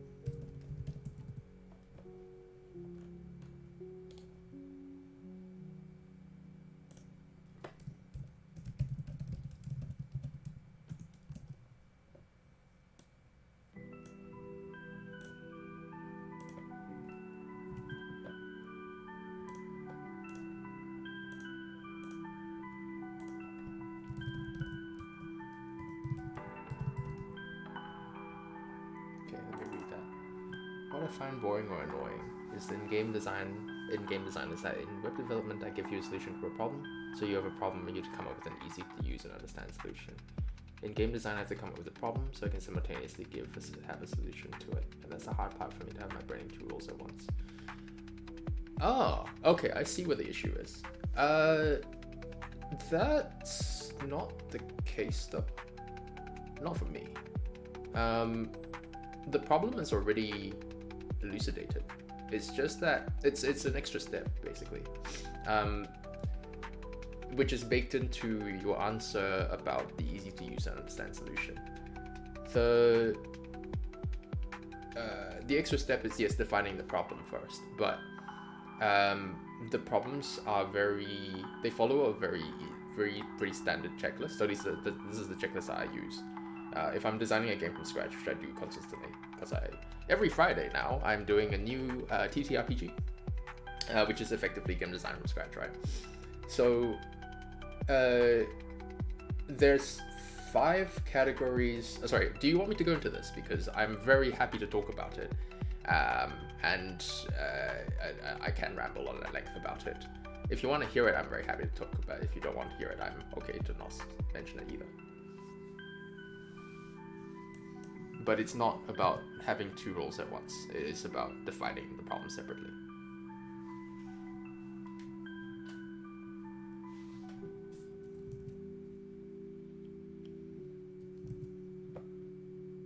Okay, cool. So when you are making a video game, or just a game in general, any kind, whether it's board or like 2 rocks at a table, whatever the case is, ultimately the solution, the main problem is in game design, how do I make people use this again and again? How do I make this fun?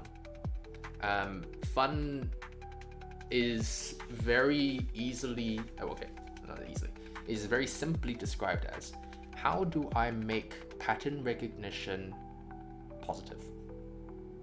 That is all. If you can figure out a way, a solution to make to engage the positive, to engage the reward center of the brain, that the one that is linked to pattern recognition. Actually, no. Linked to the same thing. The one that's linked to reward to pattern recognition, you have made a fun game. That is it. You want to also appeal to novelty, because that also that's an amplifier, but also familiarity. So the balance between novelty and familiarity is where familiarity is comforting, novelty is exciting. So you kind of want to balance that. Every video game design in existence engages pattern recognition in a positive way. That's all.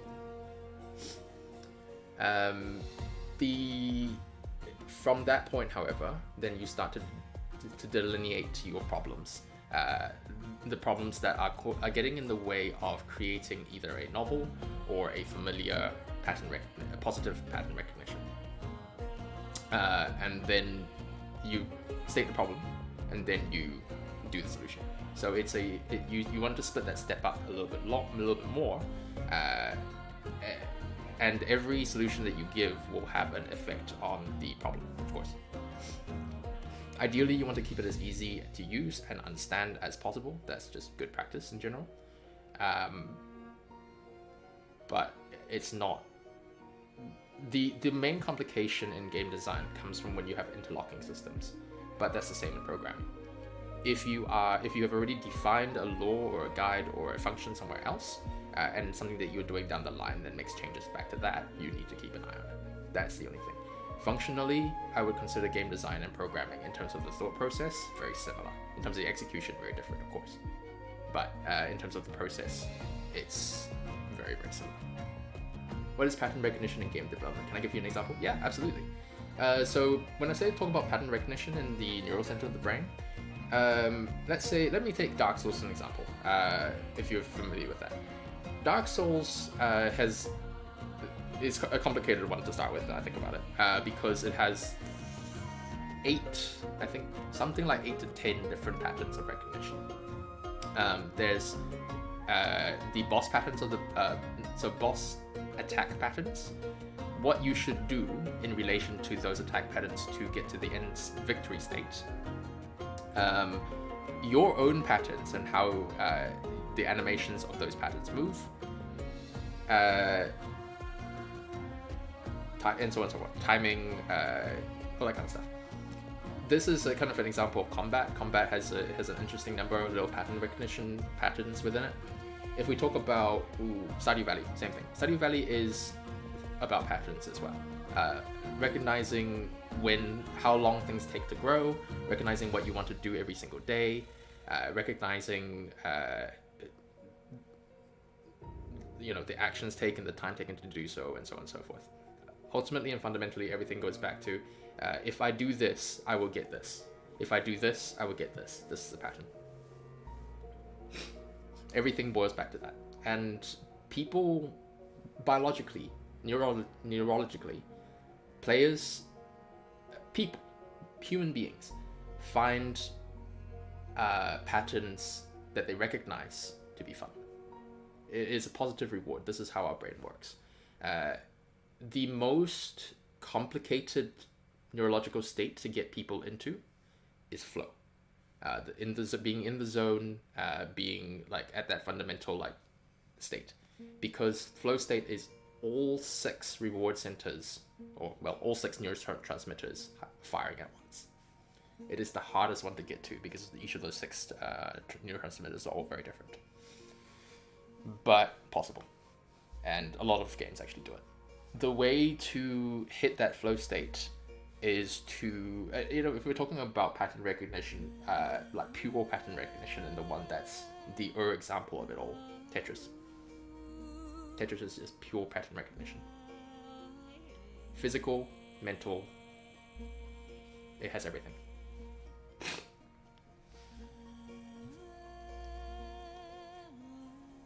Emergent gameplay, reactions to the community, pattern recognition, pure pattern recognition.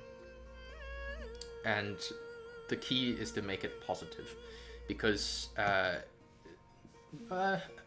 negative emotive pattern recognition is still also valuable. That's what horror games are about.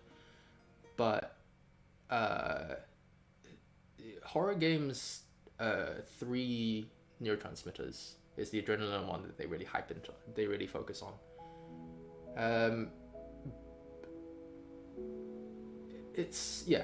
That's fundamentally the very core of it.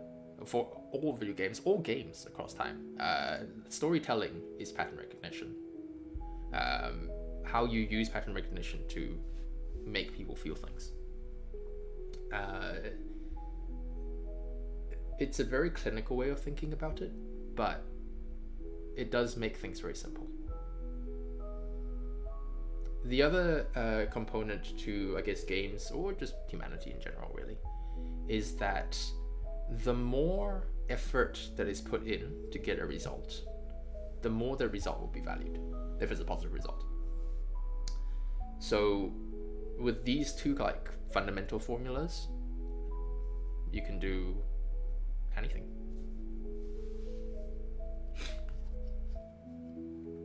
Personally, as a game designer, I really like complicated systems, which is why this game has like 8. Because the more complicated the more fun it is. As long as each of the individual systems is also fun in their own right, then the combination is a lot, but also very, very, very fun.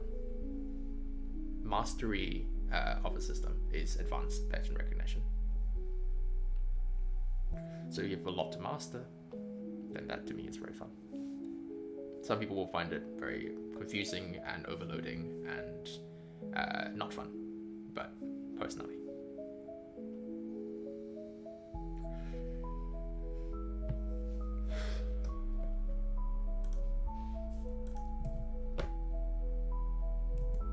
The difficulty of constantly making the game so hard that you can only just beat it and only fail so many times, it doesn't motivate you, so you can feel like constantly improving and outperforming.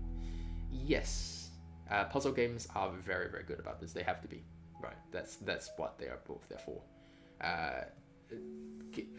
Action RPGs, same thing.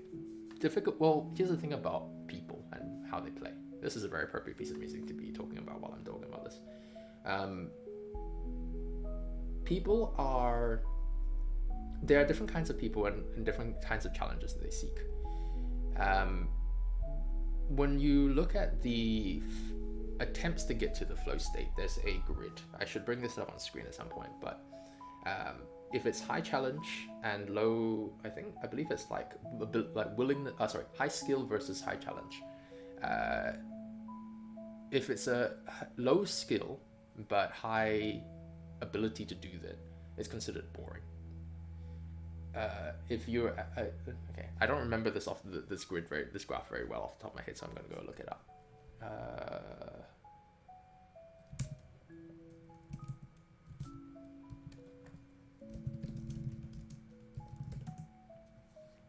There we go.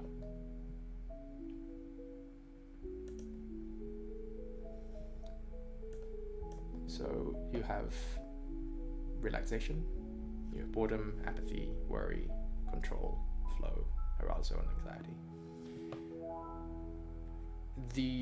Depending on which of these that you want to focus on, if you want to give like a cozy, relaxed game, then you actually want to give them something that's really easy. So skill level is inversely proportional to difficulty. This is difficulty. You want to give them something that is relatively easy to do, and that will induce a certain emotional state in them. In some ways, like any art really, game design is about evoking specific emotions in people. If you want to feel that, yeah, it's a fantastic diagram. And it's not something that is taught. It's not something that is taught for something completely different. It's taught in psychology. But I think, and this is my personal sort of like what I've learned as a game designer over the years. So I don't know what game design schools teach. They might teach this, they might not. But ultimately, like any other piece of art, game design is an art form. It is an art form that is designed to be experienced. Unlike others, which are a bit more passive about it, to a certain degree, music can be passive, can not be passive, or it can be active, sorry. But games are intended to have you sit through and make choices.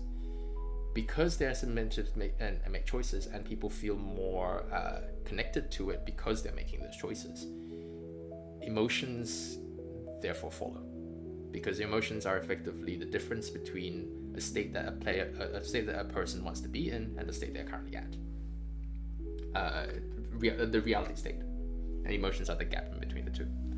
So you're looking to evoke a specific emotion in a player when they're performing a specific act. that is what game design is about. Evoking emotions. That's my personal opinion. If a really good game will evoke a really consistent and a really solid, I'm not sure of the right word here, set of emotions.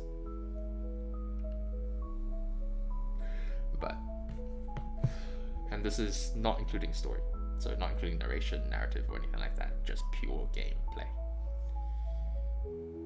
You are designing a set of actions for players to take within a limited bounds that evokes a specific emotion and leads to positive pattern recognition, which can be summarized down to my personal design philosophy, which is games are rules with a stake, and that's all it is. I love this music, man. There are a few games like this for you. Yeah, that's totally fair. I think there's quite a lot of the thing about mainstream games when we start to talk about that industry is that mainstream games are appealing to the widest mass of players. And when you do that, you have to bring it down to the stuff that makes people want to talk about it to other people. You want it to sell well. And there's only a few types of emotions that do that. There's excitement, there's enjoyment, enjoyment, I guess, which is not technically an emotion, it's a state of being. And there's fear. So horror games are very popular in that respect, but relatively niche to some degree. Action, taking lots of actions very quickly and having the adrenaline high. And what was the last one? Enjoyment. Enjoyment is mostly just pattern recognition, rewards constantly happening. So mainstream games in general tend to stick to the big 3 or 4 sort of emotions, and so they all kind of feel the same in that respect. The story is what makes a difference for a lot of the mainstream games, because story allows you something else. You use it for stress relief, so you're not looking for a flow experience. Yeah, totally. I would say the cozy games niche probably would be a better bet for you. So things like Stardew Valley, Factorial probably for you if you're someone who likes to automate things. Although, yeah, something that's in relaxation I think would definitely work better for you in general for games. That's totally fair. Casual games. I think obviously a lot of people play video games to escape, so that's a story-based, a narrative-based thing. But also, one of the really good things about the flow experience is that it is to enter flow state, you need to be completely focused on what you're doing, which is its own form of escape.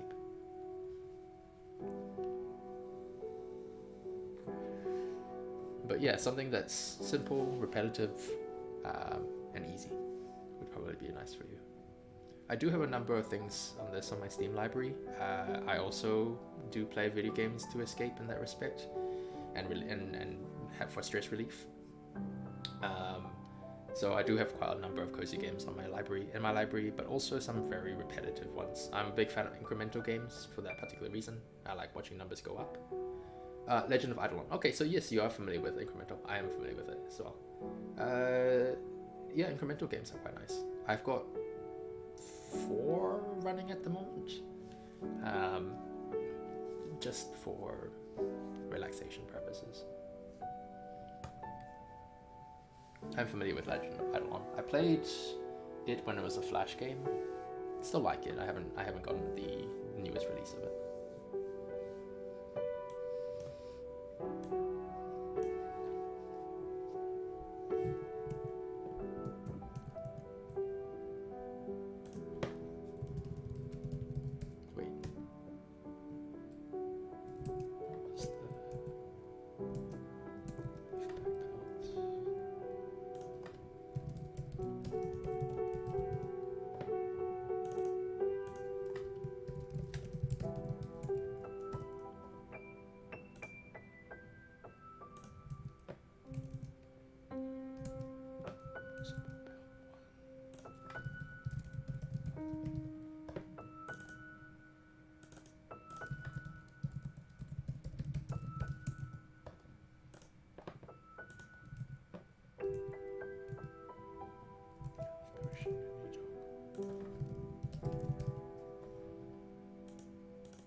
Oh yeah, Monument Valley. I'm familiar with that, I think. Let me go look that up again. Pretty sure I played it, but...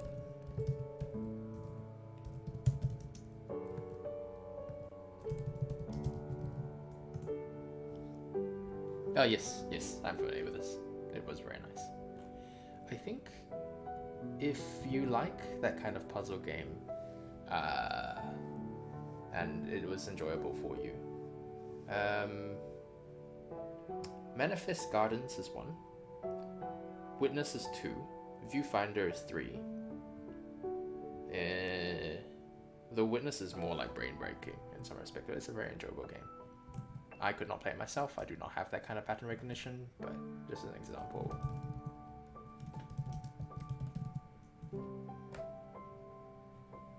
That, effectively. It's a puzzle game in its own right. Manifest Gardens... Manifold Garden. Okay, I got the name wrong. It's Escher-esque. Same sort of thing. But I do think that if you were looking, Monument Valley is, as puzzle games go, relatively easy. Just because it is what it is. And I enjoyed Monument Valley. How do I know it's easy? Because I finished it. I'm not good at puzzle games.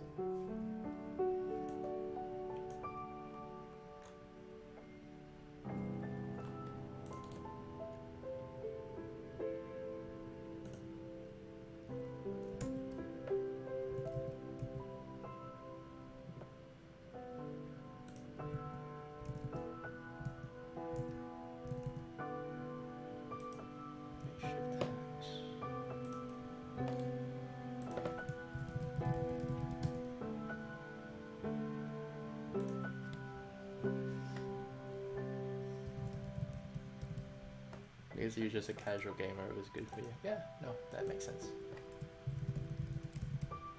Oh, this is random stat. I don't think I made an armored version.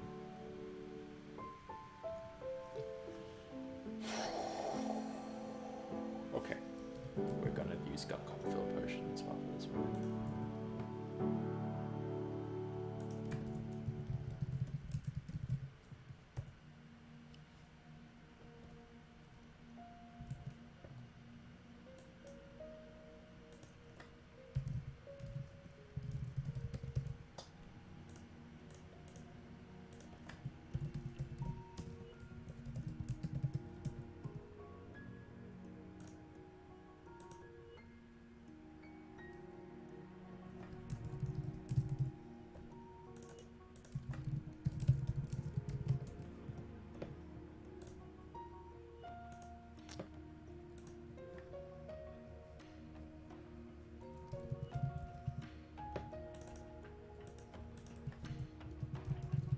You're welcome.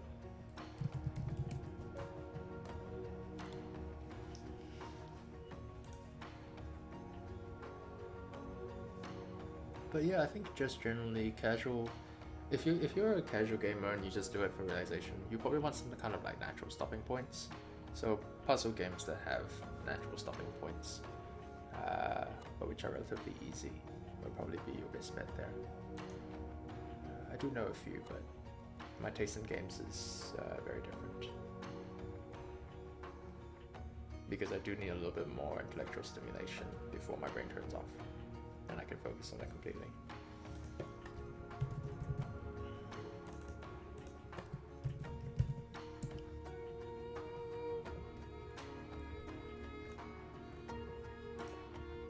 Just make a note about what the witch actually sells. Got a few things here already.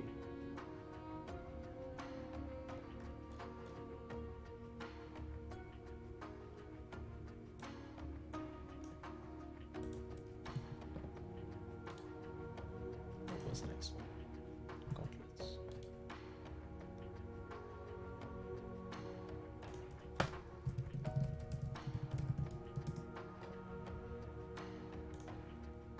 The question is, do I actually have gauntlets? I did not. This was the bracer.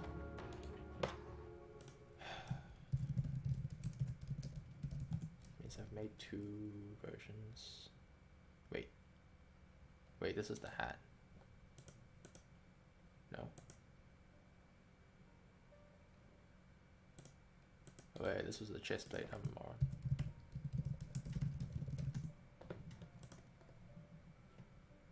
You really like MMO simulator games? Eve. I'm somehow not surprised that you like Eve. Just because, yeah, it is a very deep immersion game for sure. I don't like spreadsheets nearly enough to play Eve. Spreadsheets for me are a because the market is simulated. Yeah, totally fair. Simulator games are fun. Don't get me wrong. I love simulator games. But wait, what did I do here? Counter 2. I'll just build the bracer stat back into gauntlets. Okay. I do like simulation games. One of my favorite, I guess, genre games are shop games. Games where you basically craft stuff and then sell stuff. It's not really a big genre, it's a very small one. But I've played many of the games within that particular subgenre, and I'm very fond of them. The games in that genre would be Racketeer and Moonlighter. There was a time when you only wrote Excel for weekends to optimize your trade. As in like stock trading? Or your trade as in programming?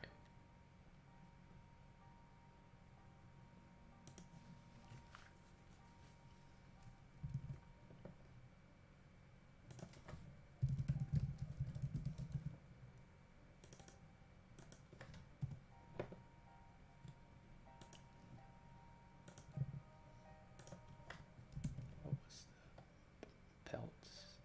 Beef pelts.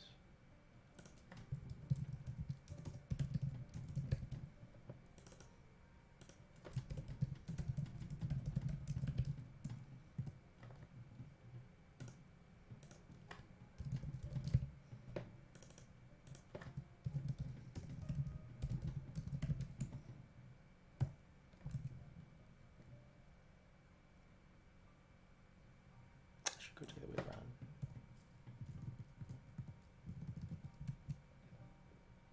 To double check that I'm not actually running into something else's.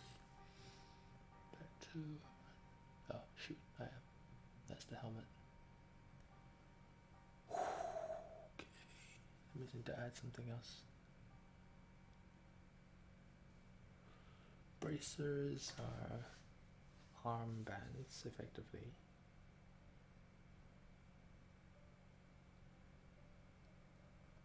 Yeah, that's fine actually. It's in the inner pattern.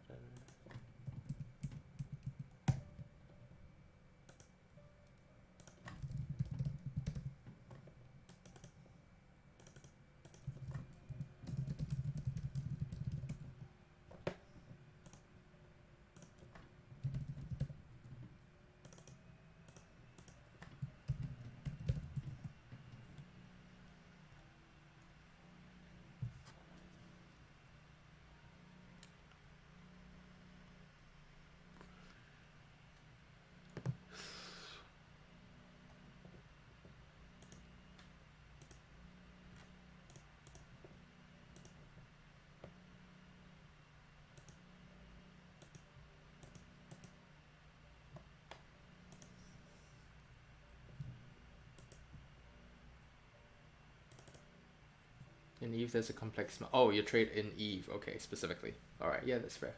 Yes, it absolutely is. I'm familiar with Eve, even though I've never played myself.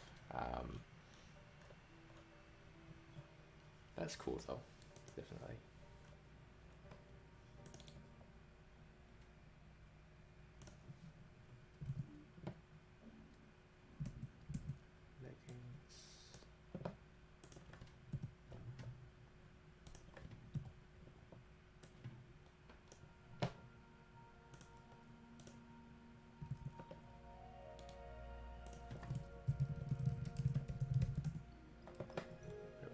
Change that from leggings to freaking greaves or something, because leggings is really just not a great name. Makes it sound like you're jogging. But the finished products are sometimes more expensive than the raw materials when they're made. So you can calculate or something. You try to make the most ISK per hour. Yeah, it makes sense. If it turns out you're like, I don't know, part of the Gunion or something, it'd be very ironic.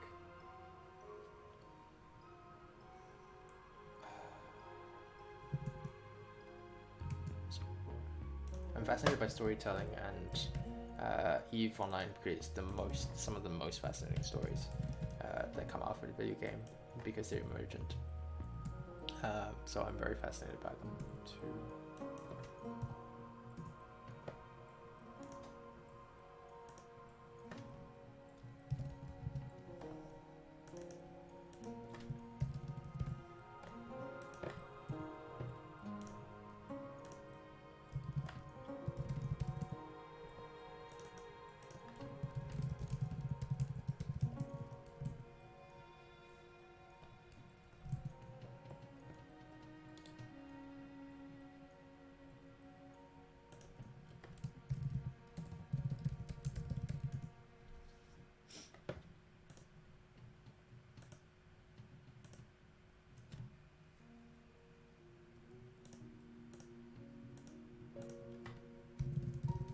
But if we were going back to talking about game design very slightly, what you're doing with Excel is in its own right a game.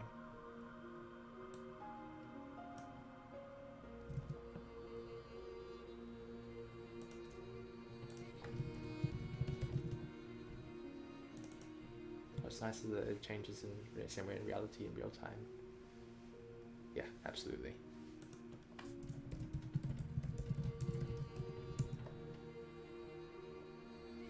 I always feel like that's something that more RPGs should do. Although, admittedly, if it's not entirely about that game, then it becomes kind of a waste of resources and player attention, which is a limited resource.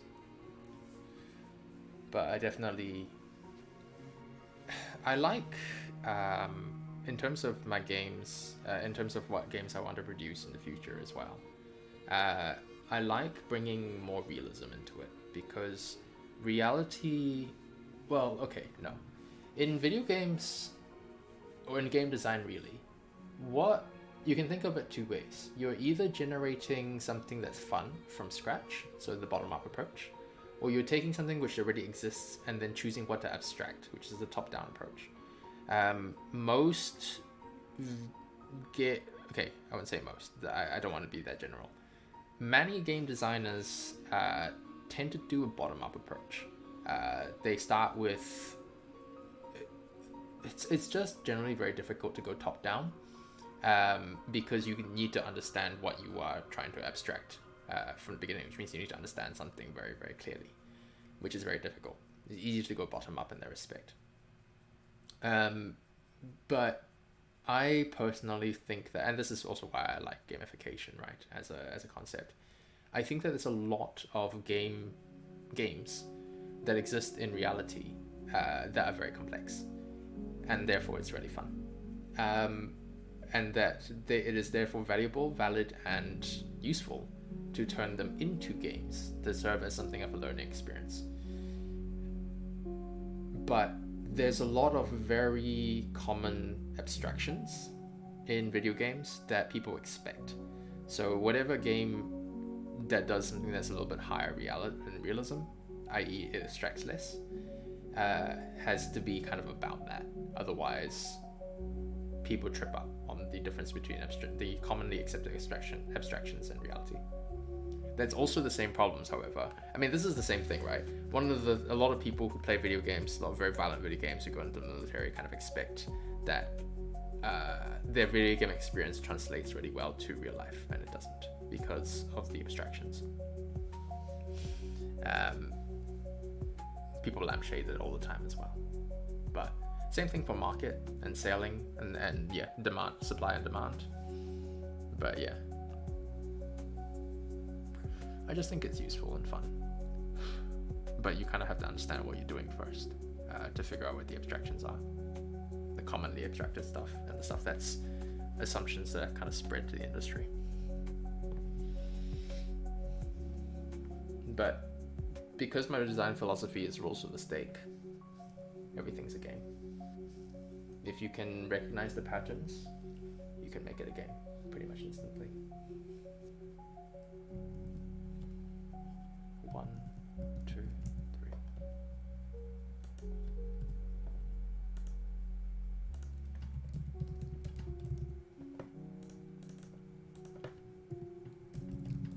Like, honestly speaking, this entire design of the crafting recipes, this was a Sudoku.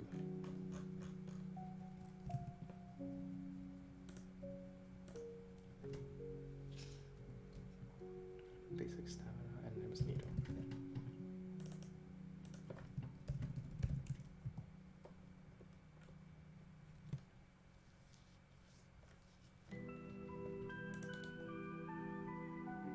In essence, this is also about the market pattern, but it is constantly changing dynamically. Yes, exactly. But just like in real stock trading, well, actually, stock trading is a little bit more complicated, a lot more complicated. But it is constantly changing dynamically because the abstraction that is currently being made in Eve is that, well, the only things that you can sell and buy are the things that you can mine and create and craft. That is one of the abstractions. Whereas in real, so-called real trading, RL trading, it includes everything. Everything. So, and you know, like current events were therefore affected, and of course the market in Eve is generally small, and that by its own nature is an abstraction. Because you have less available market, so to speak. Yeah, you do relative. So you will definitely know the difference. So there's a certain amount of abstraction kind of going on in Eve. But yes, it's not boring at all.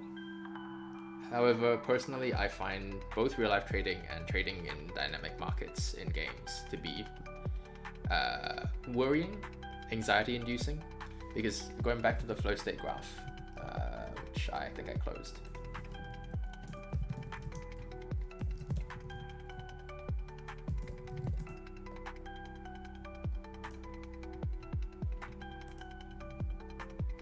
Yeah, it's here. My skill in it is low, so it's here for me. Whereas for you, I would say your skill level is relatively high, so it's something that's relaxing for you, or it's either high or medium.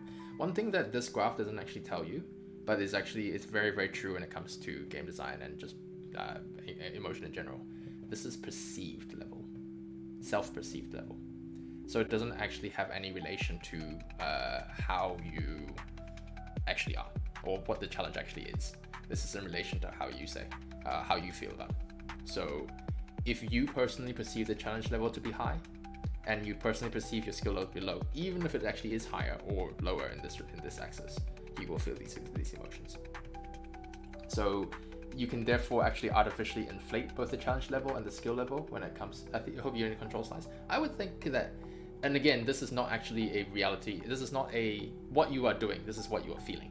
So it's not something that is actually, if you feel that you are in control, then you therefore perceive your skill level to be high and you perceive the challenge level to be medium. That's not actually the case. Like, it's not what reality might be, but this is what you feel, and therefore it is still a valid emotional state. You will often see people flick between this and this depending on if the perceived challenge level immediately goes up. And so when I say perceived challenge level, this is also how game designers, and actually, honestly, anyone who plays with pattern recognition, oh, you don't feel that way. Okay. What do you feel normally? I'm kind of interested now.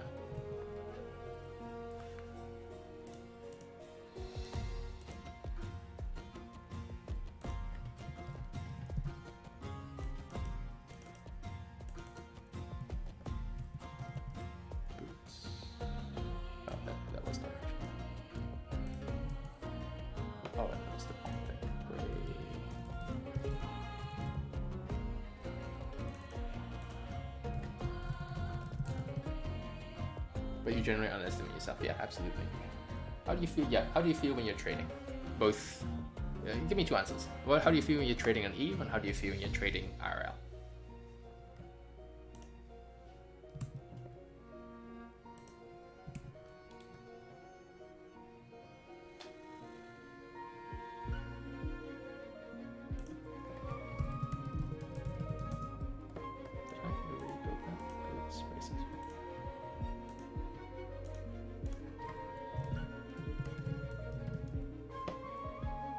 Wait, do I not have a makeshift belt? Oh yeah, this doesn't exist. Never mind.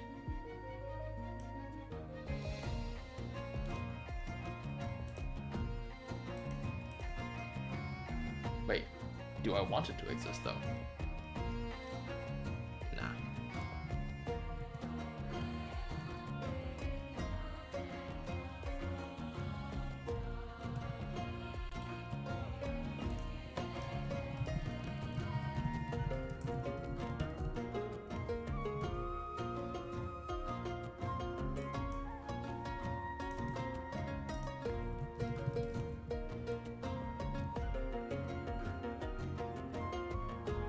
And if you feel yourself on flow, so you gain no risk. Yes.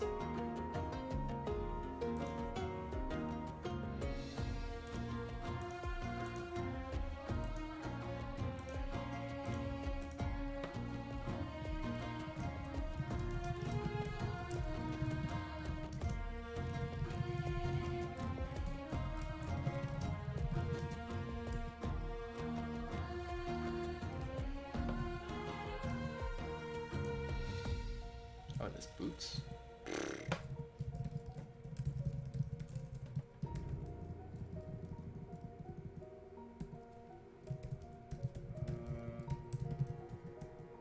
Wait, what was the boots?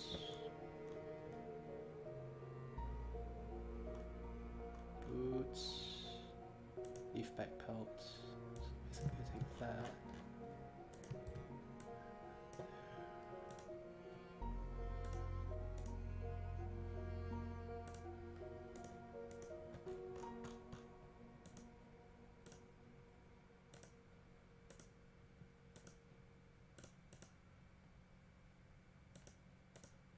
What the heck was that?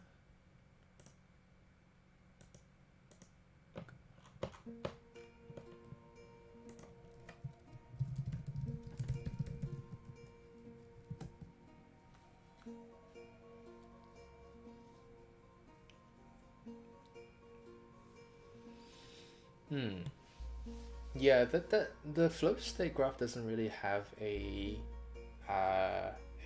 axis for risk, although it does kind of, because challenge is kind of is a formula in its own right, which includes risk in that formula. I'm not sure how it would add to the formula, but it's in there.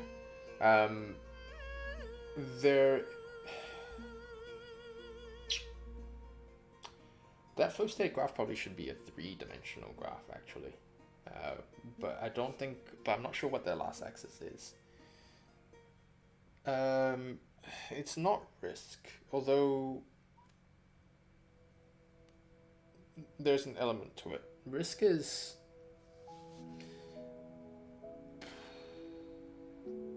I'm trying to figure out how that would actually work mathematically, qualitatively. Risk is a direct proportion to challenge.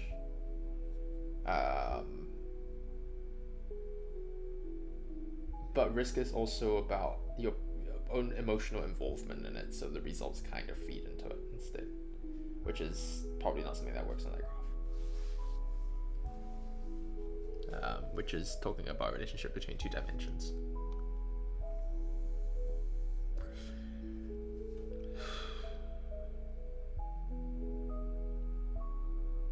But I'd love to draw that graph, man.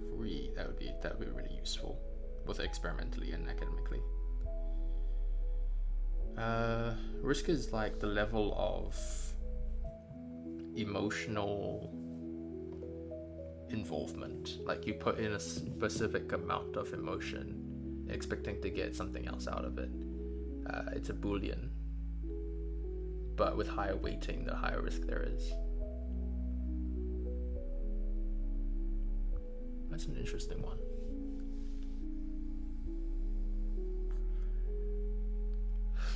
Because risk in its own right is an amplifier for emotion.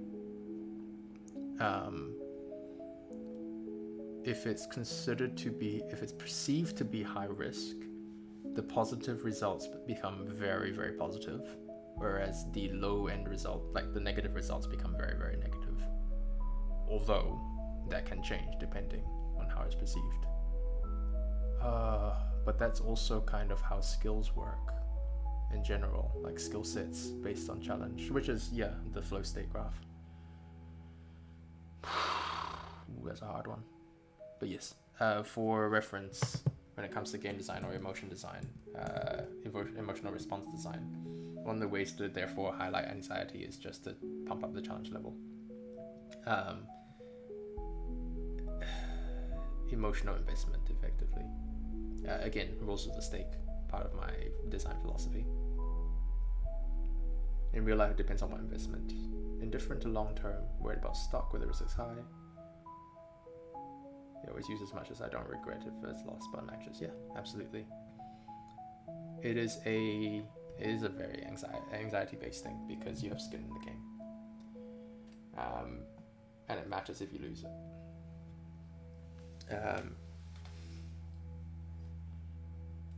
Therefore, the perceived challenge is a lot higher.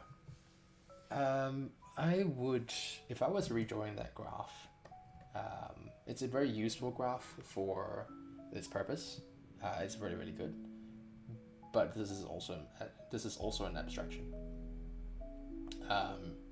Reality, if you're looking about reality, this axis should also include. Well, actually, no. You can argue that risk is definitely involved in this already, because risk is a temporary challenge perception. So this is basically the long-term effect. This is what it would be if it was a chronic state, whereas risk is more of a short-term spike in whatever direction you're going.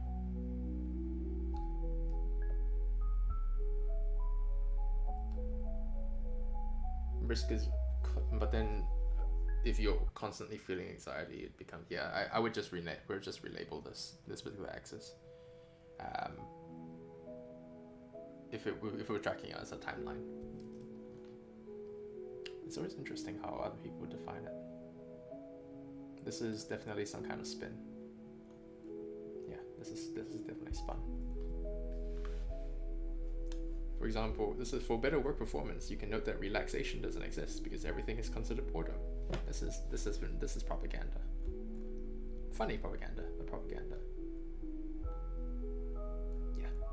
I would note that the state of control, the emotional state of control, is not a rational state.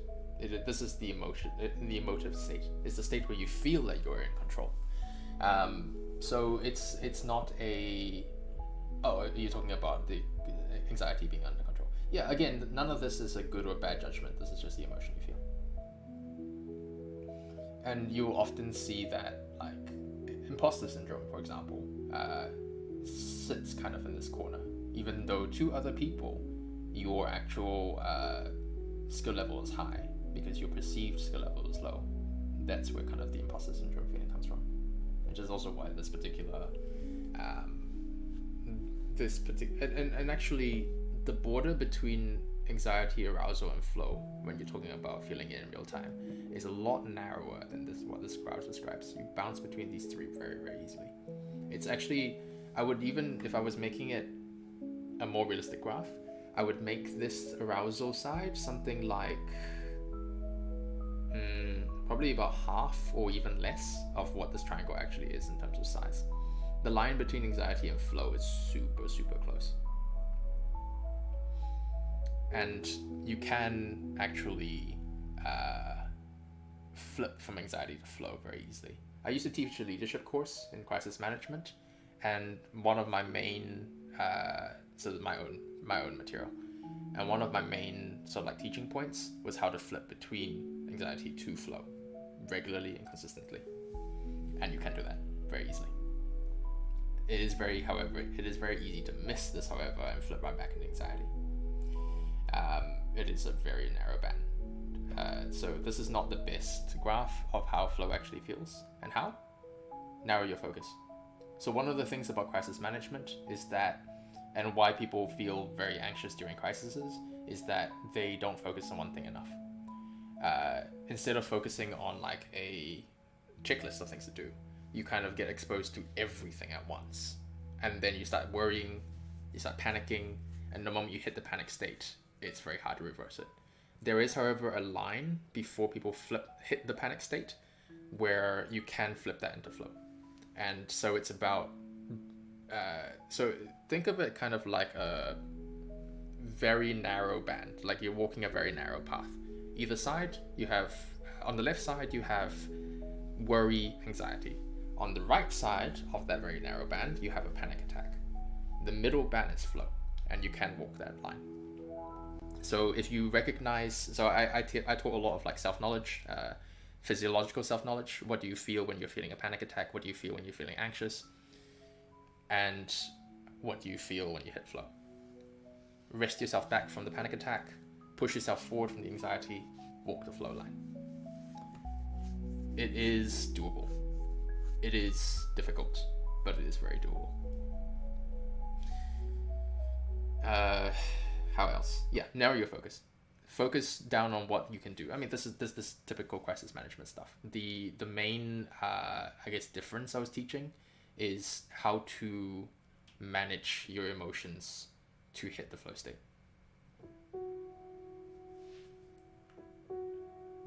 And then, of course, teaching like effectively meditative techniques in the middle of high anxiety situations. Stuff that's fast, because reset techniques, stuff like that. Come up with your own anchors, priming, because one of the big things about meditative techniques and calming down panic attack sort of techniques is that for the most part they're slow. So I was teaching and reinforcing specific priming techniques to do it quickly. I did stop that because I'm not very good at marketing, and it was costing me more money to run the course than to teach it. Because at scale, if you're running an info business, you need a lot of money for ads, like a lot of money for ads. And of course, nobody really likes to admit that they're panicking. So I had an issue kind of. Yes, good self-knowledge. So I was teaching as well how to find that self-knowledge and how to, and the thing about self-knowledge in that respect is that a lot of people tie up negative self-thoughts into panic. So they're making themselves spiral worse, but it is it's very natural. When you're panicking, especially if you've had a history of panic attacks in the past, you are consistently beating yourself up for panicking, which makes the panic attack worse. And it's a trigger state in its own right. So, yeah, it was just not very, I wouldn't say not popular, it was just not very well known. And it was effective to some degree in terms of teaching it, but I also basically I was teaching kind of a combination of how to lead and this particular management technique. And then I ran into a course, like a leadership course, which was teaching everything that I was teaching for the leadership aspect, but better. And then I gave up because I kind of felt like, why am I charging people for something that they can learn for free? So luckily I didn't have a panic attack, but people around me, yeah, it's not fun. I've had several. It's really not fun, especially not in public. Especially in public, it's very bad. Because you add the social shame aspect to the top of that, which is just really nasty. Have I had? Yes, I have. I've had them mostly relatively privately, but I have had panic attacks in public, and it is not fun. I've also talked many people down from panic attacks, or been there to pick up the aftermath, because I used to work in retail, and if there is something that retail has a commonality of, it is an even mix of young people who do not have much emotional experience with dealing with panic attacks and a high stress environment which causes panic attacks. So I have talked quite a lot of people down from panic attacks. Or had to, comfort them in the middle of one, ground them in the middle of one.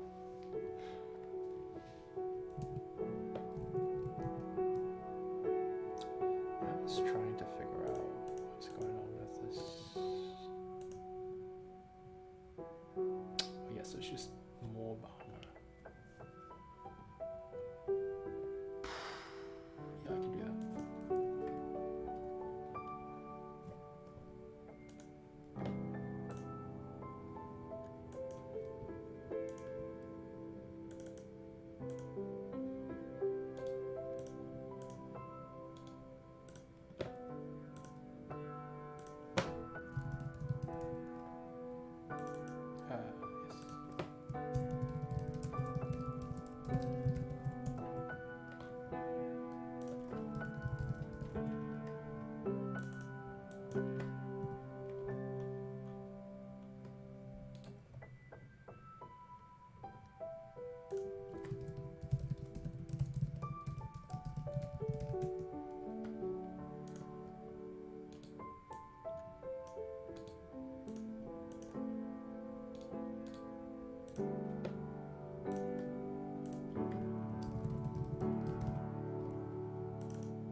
Really not fond about how long some of these names are. My team lead has this tendency to just make names really, really long.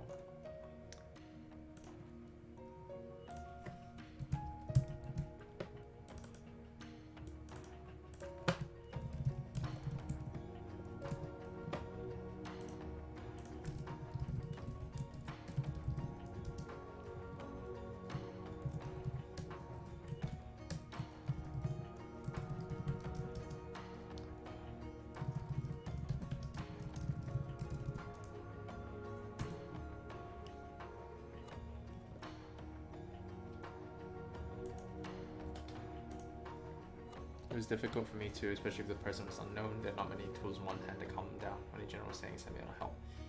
Here, let me give you a technique. One of the grounding techniques for panic attacks. So basically what a panic attack feels like in terms of experience is that the mind races significantly ahead of the body. So one of the ways to center somebody and bring them back from a panic attack is to give them a grounding technique that encourages them to focus on the body. That's why probably the most common grounding technique to deal with panic attacks is the 5, 4, 3, 2, 1. Since there's an actual name for it, but I can't remember it off the top of my head right now. Effectively, you say to someone. So first of all, you match their breathing, and then you deliberately slow down your own breathing. When you match breathing, you also want to actually say breathe in and breathe out so that they can focus on the sound of your voice and focus on physical contact if they allow it. So ask consent first, but physical contact also helps as a grounding technique. So you'll want to 5 things you can see, 4 things you can hear, 3 things you can touch, 2 things you can smell, and 1 thing you can taste. Is usually the order doesn't really matter but preferably you don't, unless you're in a place which just has a lot of taste, you just don't want that to be like 5 things you can taste, because people who can't do it will then panic more. But yeah, so get people to focus on their body, and that being present in the immediate surroundings will therefore also be calming by its nature. Panic attacks usually come with elevated heartbeat, elevated breathing, elevated physical tension, so like muscular tension. So things that therefore ameliorate those and go back to a neutral baseline are also helpful. Generally, this is a general thing because unfortunately some people, depending on how much shame they're feeling in terms of social shame, having someone there might actually make it get worse. So there's a lot of tools. It's just you just have to kind of know what the tools are.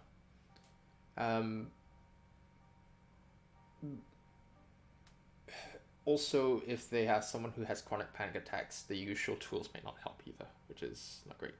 But because they've done it too much, and the tools, the techniques to calm down a panic attack have been added to the panic attack, but that's very rare.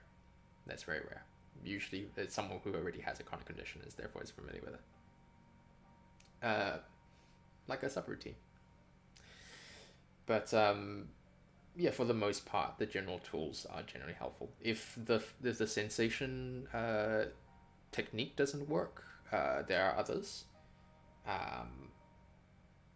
Generally, just having somebody else to ground you in the immediate present is very helpful, though. Generally speaking. I hope that was helpful.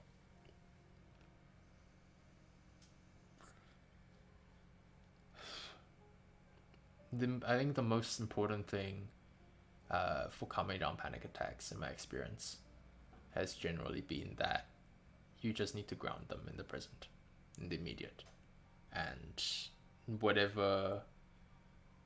And you personally cannot panic, although because like drowning, it's no good if you start panicking when they're panicking. Don't jump in if you don't know how to swim. Same sort of thing.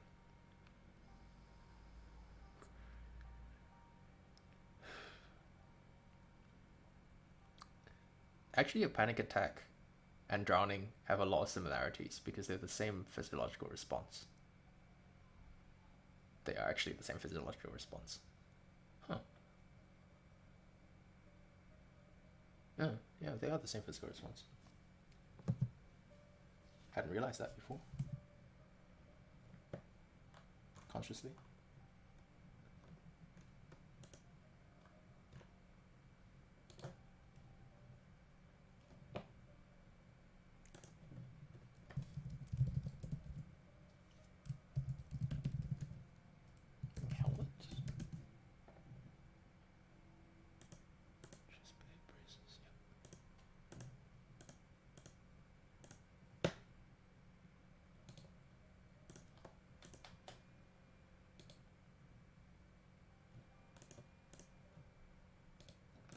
Hey!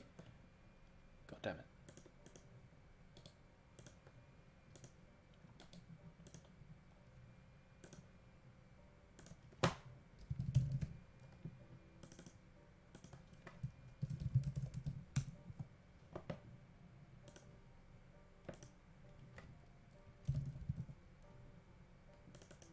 Wait, if I copied that, did I not put needle in?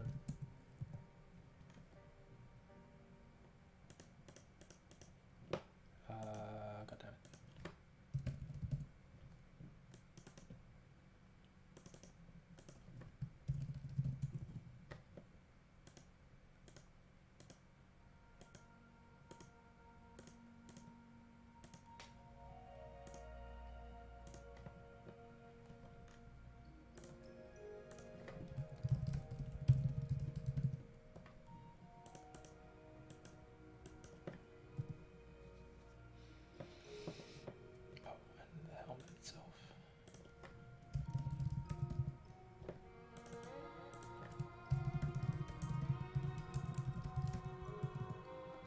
There is a tool that I want to work into a game at some point, which is the step beyond active listening. This is something, so I learned this from a counselor. He's got a master's in counseling now. There is a step beyond active listening. So what I did, I helped with breathing. I encouraged them to take deep, slow breaths, focus on their surroundings, acknowledge their feelings, and stay with them until the panic attack. Yeah, no, that's exactly right. You did exactly the right thing. Yes, you did exactly the right thing. Or rather, you did exactly the recommended thing. right is a very relative word. So yes, you did very, very good. Well done.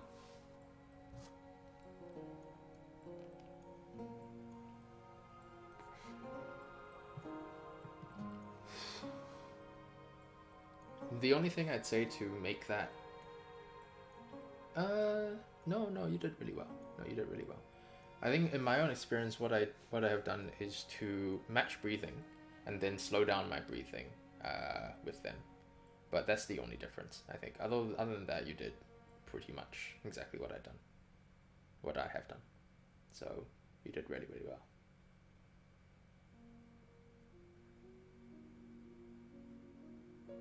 I also tend to try to make them laugh. Just because the flip from panic to... Okay, panic is attention, right? And or rather, anxiety is attention, and panic is a cathartic. Laughter is also cathartic, so but it's a positive cathartic, whereas panic is a negative one. So, if I generally tend to keep up a running state of chatter, as long as they permit me to, of course, with consent. Talking about random things, and with jokes intermittently. If they laugh, it banishes some more of the panic because it replaces some of the state. And I can, and I have in the past, turned someone panicking into someone laughing hysterically, which is actually better. So, because so many people know how to calm down from hysterical laughter, more so than they know how to calm down from a panic attack. That is a slightly different way of doing it, and it only really works if they're cognizant, which is very difficult for someone who's deep into panic. So bring them out of that state, make them laugh, but that is also an option as well. Sometimes the laughter turns into crying because, again, laughter and crying are not very far apart, but crying is also a cathartic release, so still fine.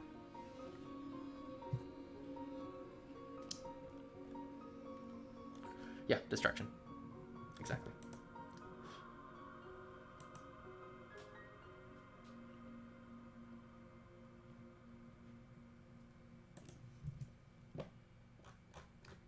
So I've done this, I've done this.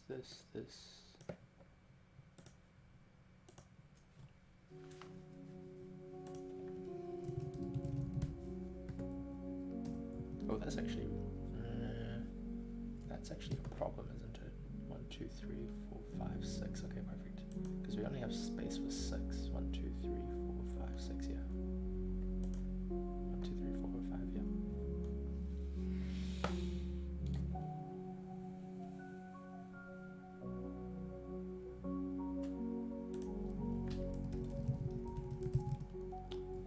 Makeshift. We've got helmets, boot. Oh, do that for now. Bracer, chest plate, helmet, boots then.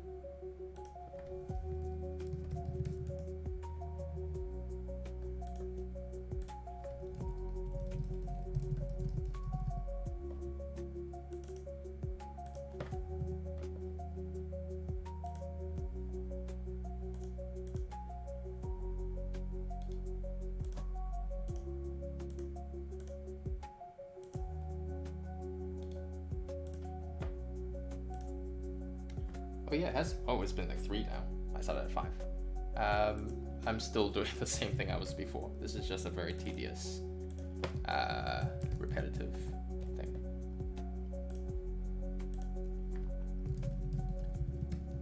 I did mention at the start of the stream that I was gonna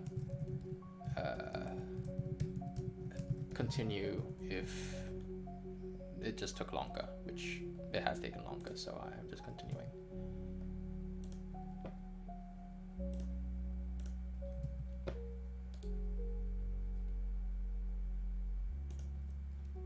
But my plan for what's coming up next, the usual non-fun stuff. So I got to apply for another set of jobs and hope that something works. arrange some flat viewings. And eat dinner.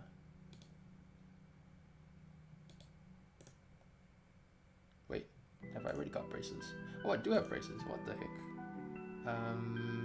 So in that case, oh, it was leggings, right? My bad.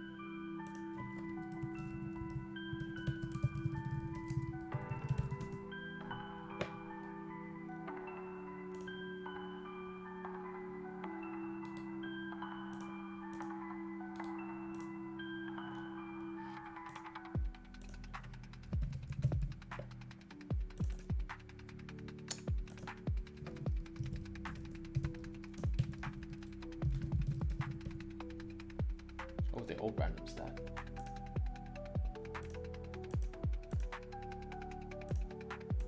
Okay.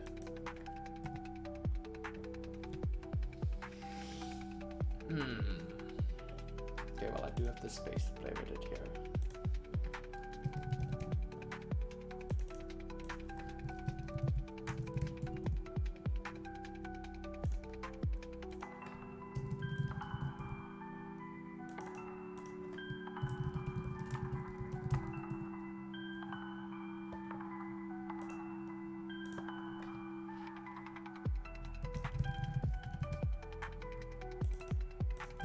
But yeah, I'll probably be eating dinner after this. Sam's also... You could also just try to make him nervous. That's really hard. You actually... so the thing about panic attacks is that the body can only produce so much adrenaline, which is one of the neurotransmitters. And so... And panic attacks are a full-blown, high-intensity feeling.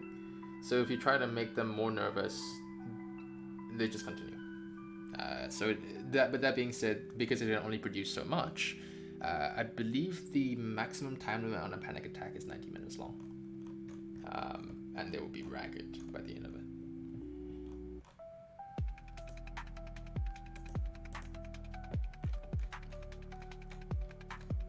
Do you know when Asteria will be able to try? Yeah, because we don't have an announcement date. What I'm doing right now, so the main issue is that we have delayed the demo a lot of times. We don't have an actual release date for the demo because we've already exceeded our internal deadlines a lot. The original plan for the release was actually July this year, so surprise. When we know, which is when this is done, then we will announce the demo release on the website and on Steam. Right now, the main issue is that in terms of the team, there's only 2 people currently actively working on this because our composer has some health issues at the moment, so it's unavailable to work on the game. So it's just me and the team lead, who is not really a lead because it's only just me and him now. I say that, but anyway. So effectively, this is a 2-man development team at this point. Because of that, if we want to do any sort of marketing at all, it has to be one of the 2 of us. And my team lead wants to do the marketing because this is his passion project. But he can only do the marketing once the coding is done. And the coding is complicated. So, well, it's not complicated, it's just he's only one person. And because I don't code, so he has to do all the coding. So his plan is to finish off all the major systems, give them a tune-up, make sure that they're not causing major bugs, and so that if there are any major bugs, it's because of something I did. And then he'll get to work on the trailer, which is a requirement for the Steam page. And once we have the Steam page up, then we'll release the demo. Once we have the demo, we'll put it on the website. So unfortunately, I can't tell you a date because we don't know either. I know that his original plan, well, his most recent plan was to release it sometime in the middle of September, which you can tell is now a bit later than we expected already as well. Because in game industry, you have to keep an eye on the release dates, and we've already missed 2 of the biggest windows. So there's a very good chance that the demo will actually release in January, which is the next big window. Not January. February, I think? February or March is the next big window. Can't be March. February. January we have the New Year stuff, but it is relatively empty of AA games. But then you have the Christmas period releases. March is the next big AAA game release, so we want to try to hit the spots which are not massive AAA releases, which is July to August. No, June to July is one. March is another. Not March, sorry, February is another. And then those are pretty much the only 2 windows every year.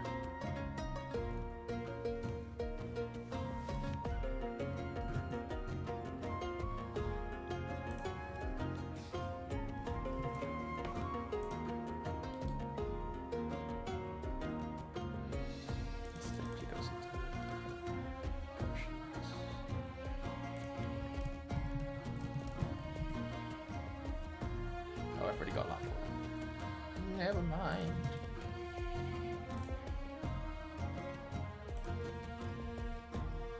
When did I start? How long does it take to from scratch? So I started working on this game in April. However, the game itself has been in development technically since, I think it was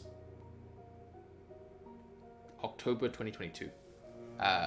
The reason why it takes so long is that this is an RPG.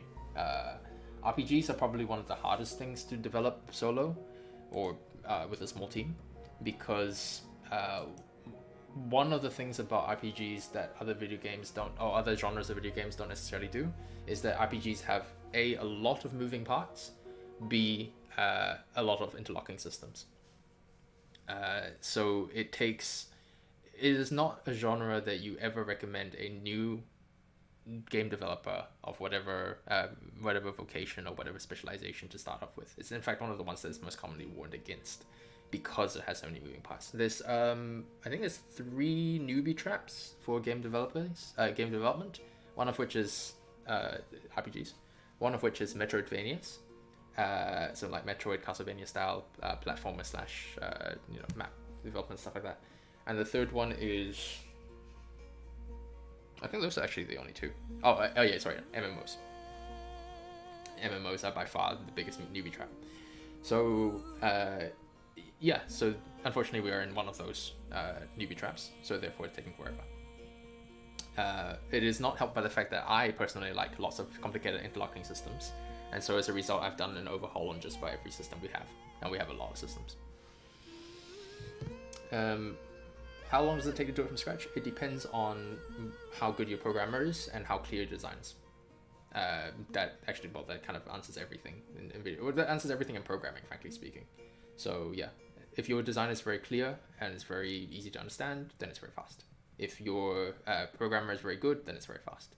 If either of these 2 things is not true, it gets slower by a lot.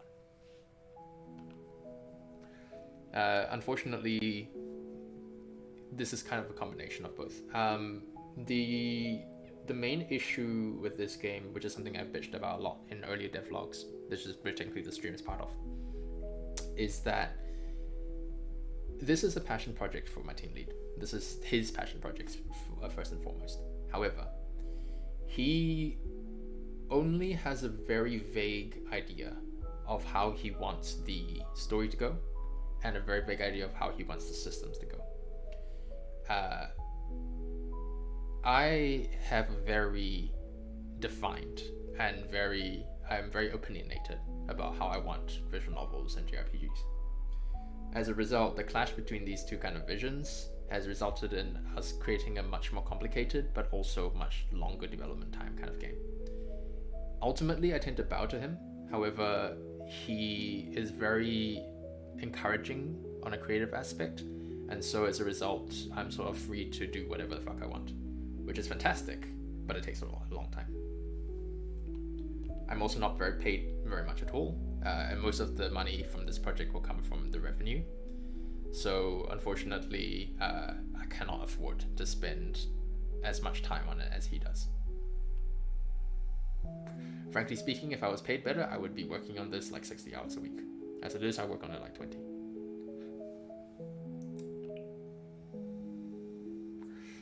And even then, not really. No, honestly, I don't really work on it that much. I just do a lot when I do work on part of me streaming this is to, frankly speaking, make me do it.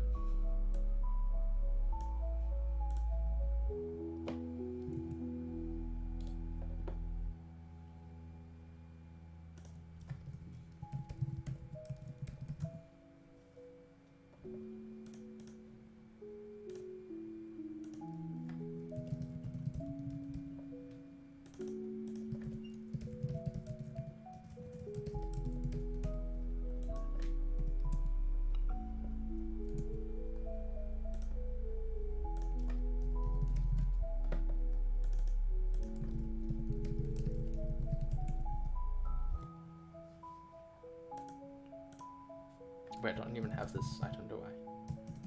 But I don't even need this item. This item doesn't exist. This one's more useful for later. There goes. That is a tier 2 item.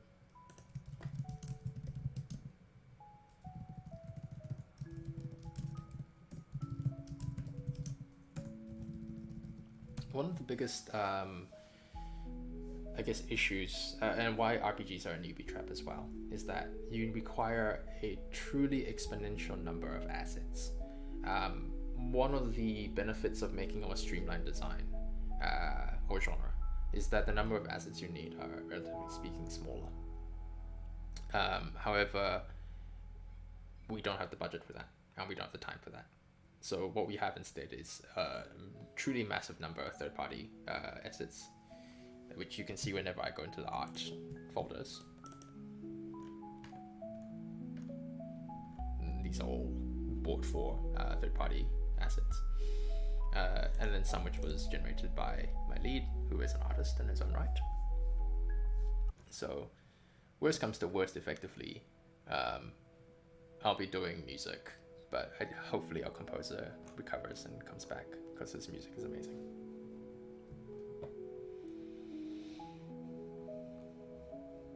Unfortunately, you have to go. Okay, yeah, definitely. Maybe I'll make more progress if you don't keep me up. Honestly, probably not. It's easier for me to keep engaged, because this is a very tedious task I'm doing right now. But it's easier for me to keep engaged, so I will probably get some more done before when you go. But I really appreciate you being on, interacting with you in the stream. I really appreciate it. So, Kusunum and Vislat.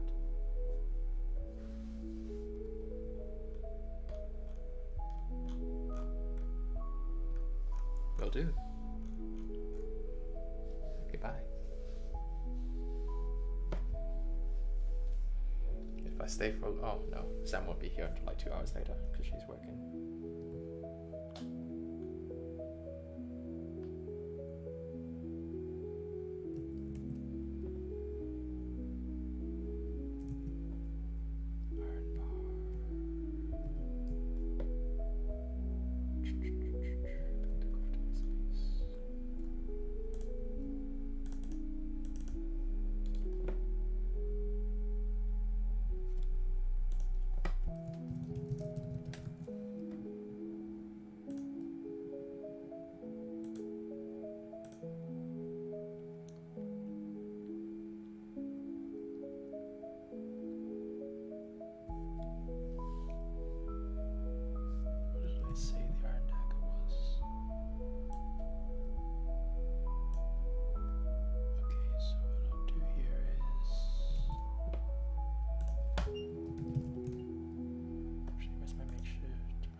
listed, which is iron. Iron poison tipped, okay.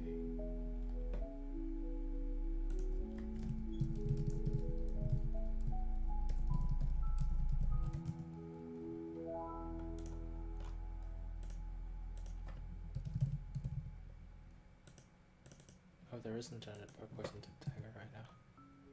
Never mind then.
is just data entry, man, at this point.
Some kind of sludgy thing. It's actually edible. Just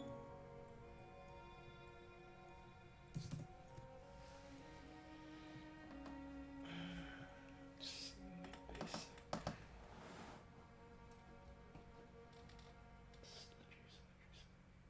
I mean, the slime ball is the sludge, yeah.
What was I thinking?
titanium move different.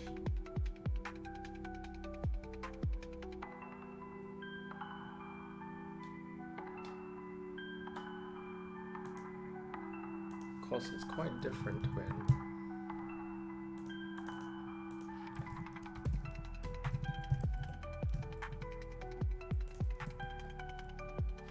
the gods here are titans, but nah, it's fine.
Okay, that's pretty much everything. With the sole exception of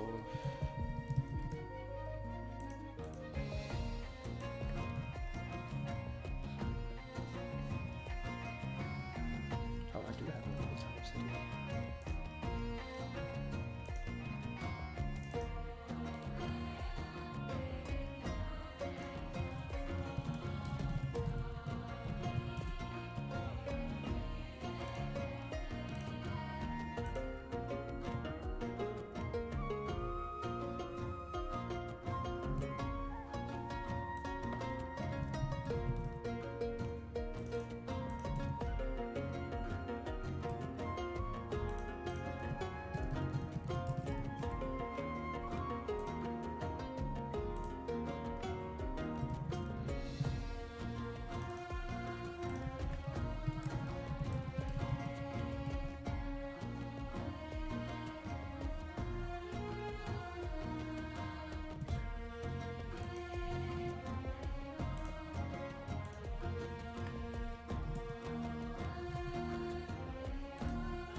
Right, so attempt to lock that.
Oh.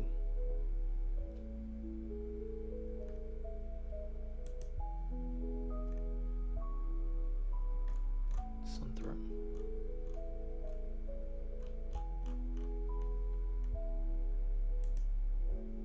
I should probably...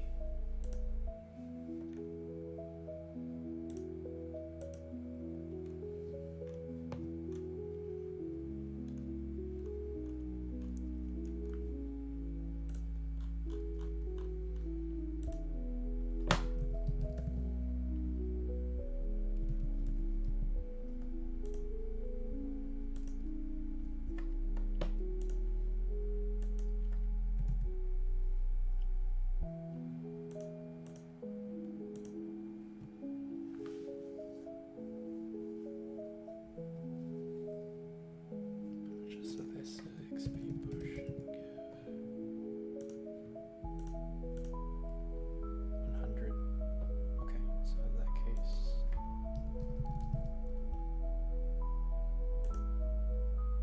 that can have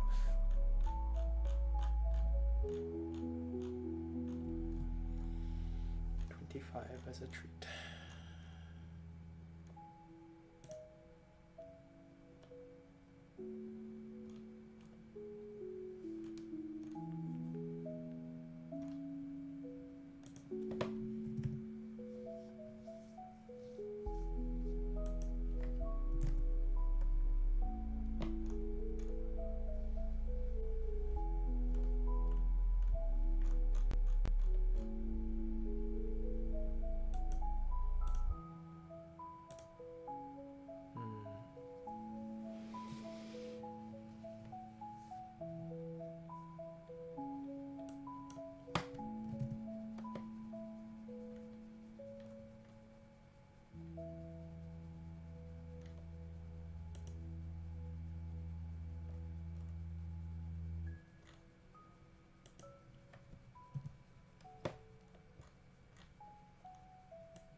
now.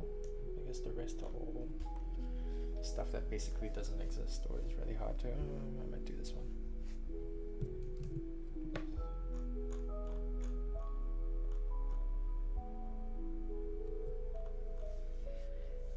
Don't think about the loot drop.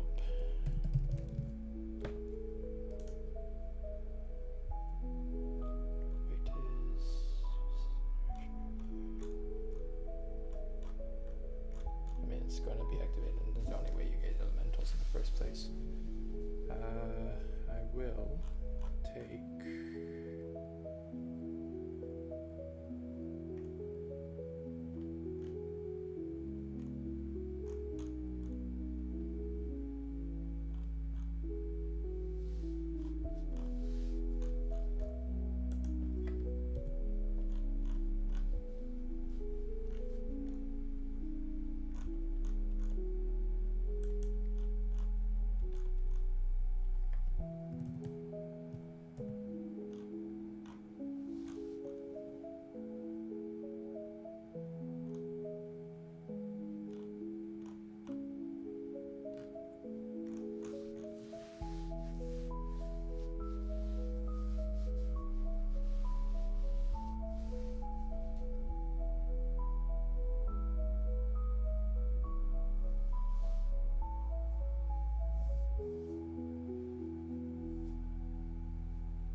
Just this one. Okay, whatever. It's not gonna show. Okay. Oh, hey Sam. Welcome back. Or welcome to the stream, I guess. Managed to get all of the crafting recipes done. Well, all the ones I care to do right now anyway. Because the rest are all like minor or like very rare things. So, actually I think I've done this one. Yeah, I'm doing alright. I was expecting you to be back later, to be honest.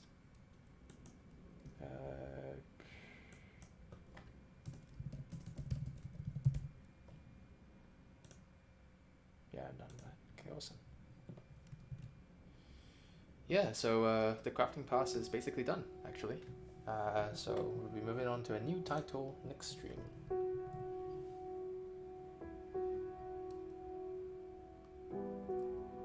Wait, what the hell? How am I playing two things at once?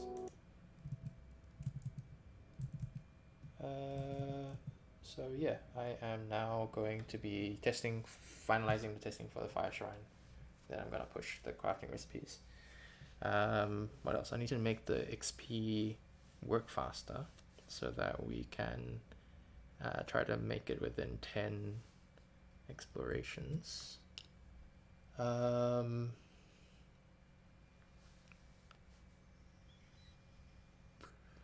Finish work 6 p.m. so 8 p.m. my time. Okay, yeah, so you did make it in.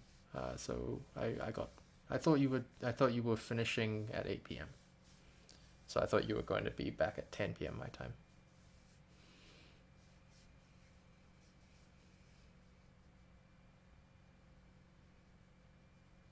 So yeah, just gonna test the Fire Shrine, make sure that's working. fully working. And then, what the heck?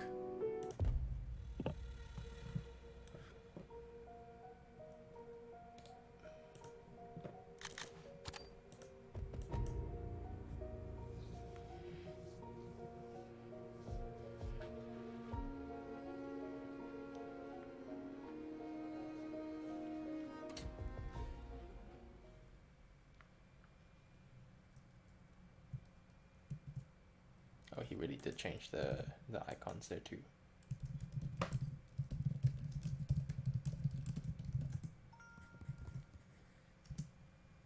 What do you mean usage tag does not exist? Language is not set up. What the frick?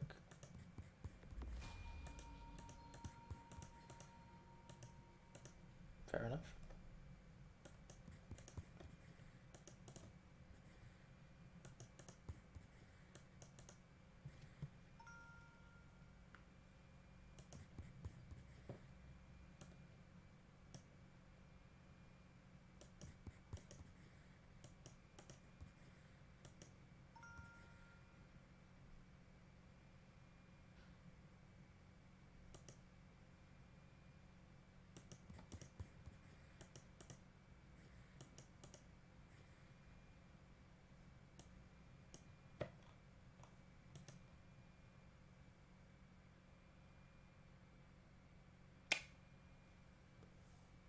Right. That's doing something interesting. That's not meant to happen. Awesome. Does not have any eligible encounters to what?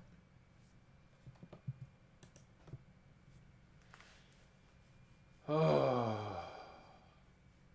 Okay, it's a good thing I started testing this now, because this is still a very broken encounter.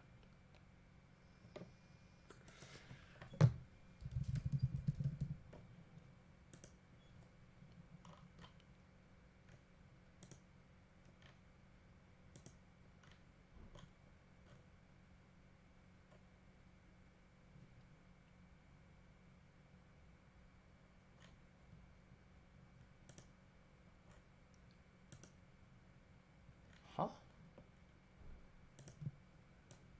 We didn't start the fire, so if I copy that.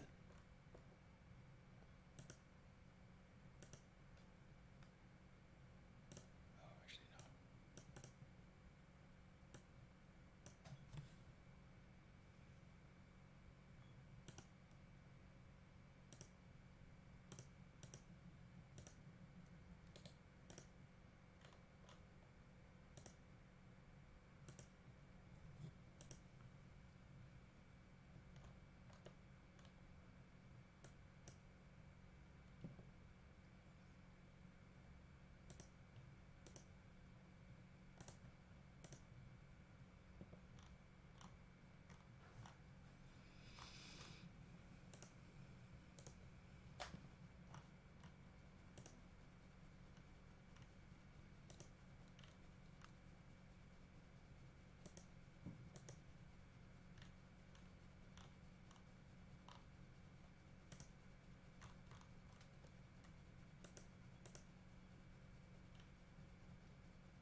God damn it, that's what happened. Okay. Yeah, there's a reference. We didn't start the fire, it was always burning. Yeah, that's the reference.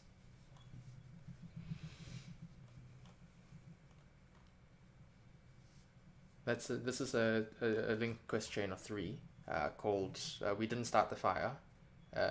We'll sure end the fire, and then the last one is we could start the fire. So yes, it's definitely this is a 3 chest. This is a reference to that song, and it's a 3 chest frame. 3 quest chain. I did just say 3 quest chain. 3. Oh wow, I was trying to fuck up that line and I got it correct. A 3 chest queen is what I said.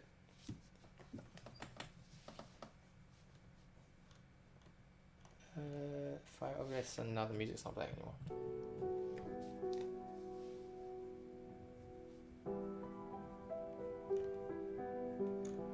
Yeah, whenever I'm quoting stuff, there's just a lot of shoutouts and stuff in here, because my sense of humor in naming things is a little questionable.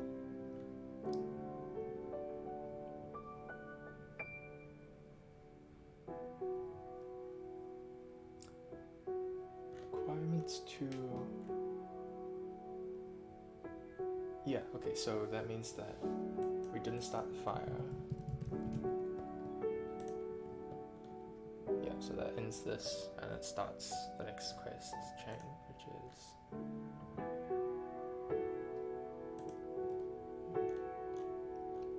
Wait, so to finish it, we need to have that. Then it immediately chains to next quest.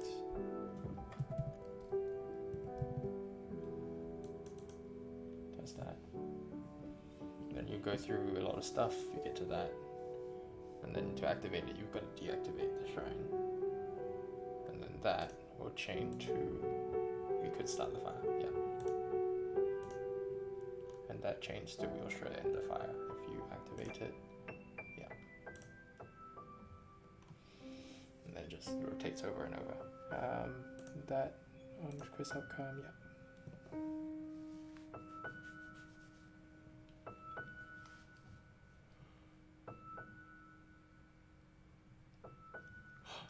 Okay. And then there was one about talking about the fire.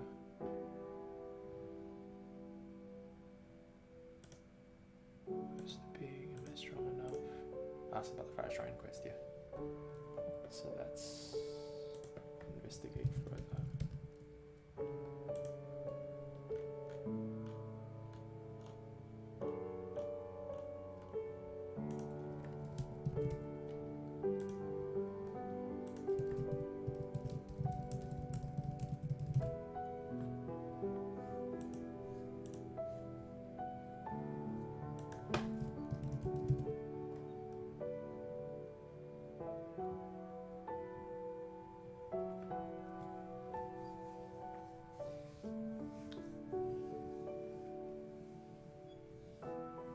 I'm so tempted to name this Speaking Fire, but that's definitely something for a later quest, I think.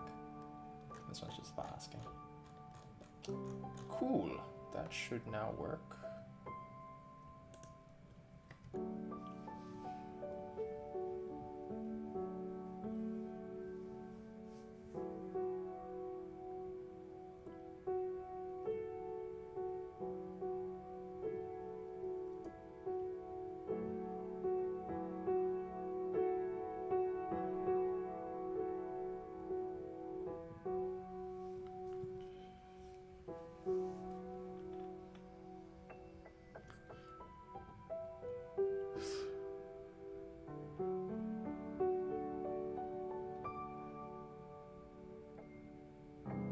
You know what, I'm actually too tired to do this right now.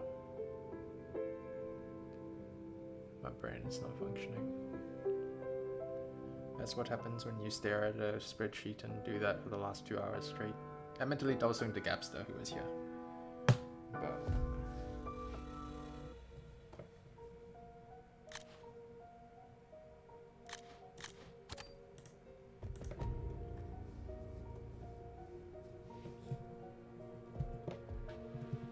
it's loading.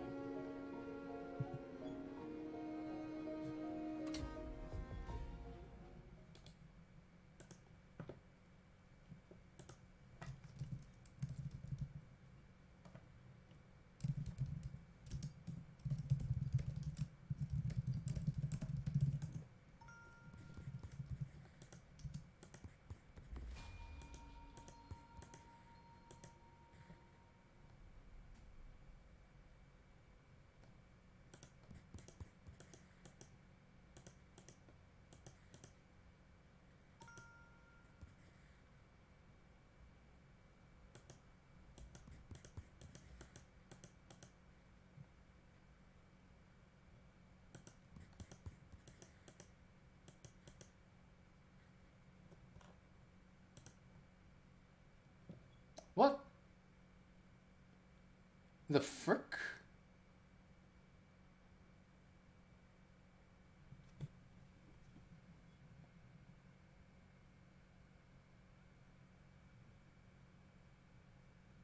What the hell? Okay, that's not meant to happen.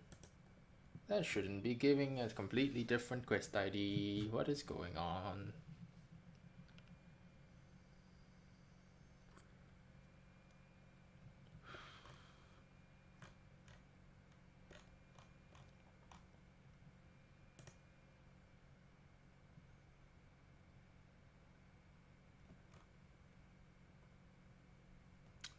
Okay. Copy that. Go to here.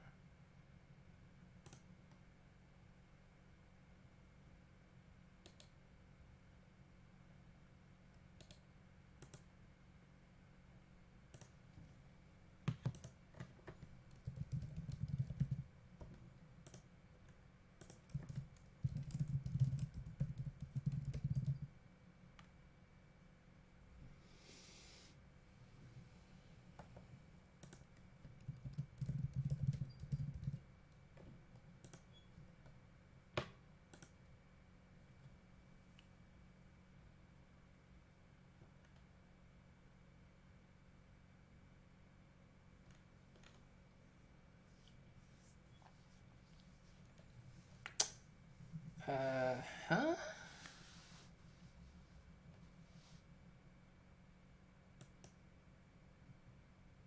Why was that a tag?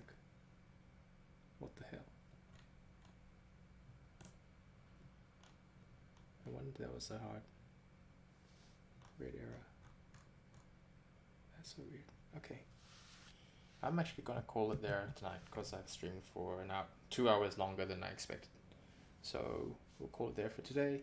Thanks so much for joining me on the stream, and I will see you again next week. So Friday, so in about 4 days or so, I'll be doing some further work on the TTRPG, which this time around I'm actually going to do just the art for it and like the layout for last Friday's TTRPG, and then Saturday and Sunday back to the usual schedule, working on Asteria again. Alrighty, thanks so much everybody, and I wish you all a really pleasant evening or morning, depending on whatever it is in your time zone. Take care, and please have a great day.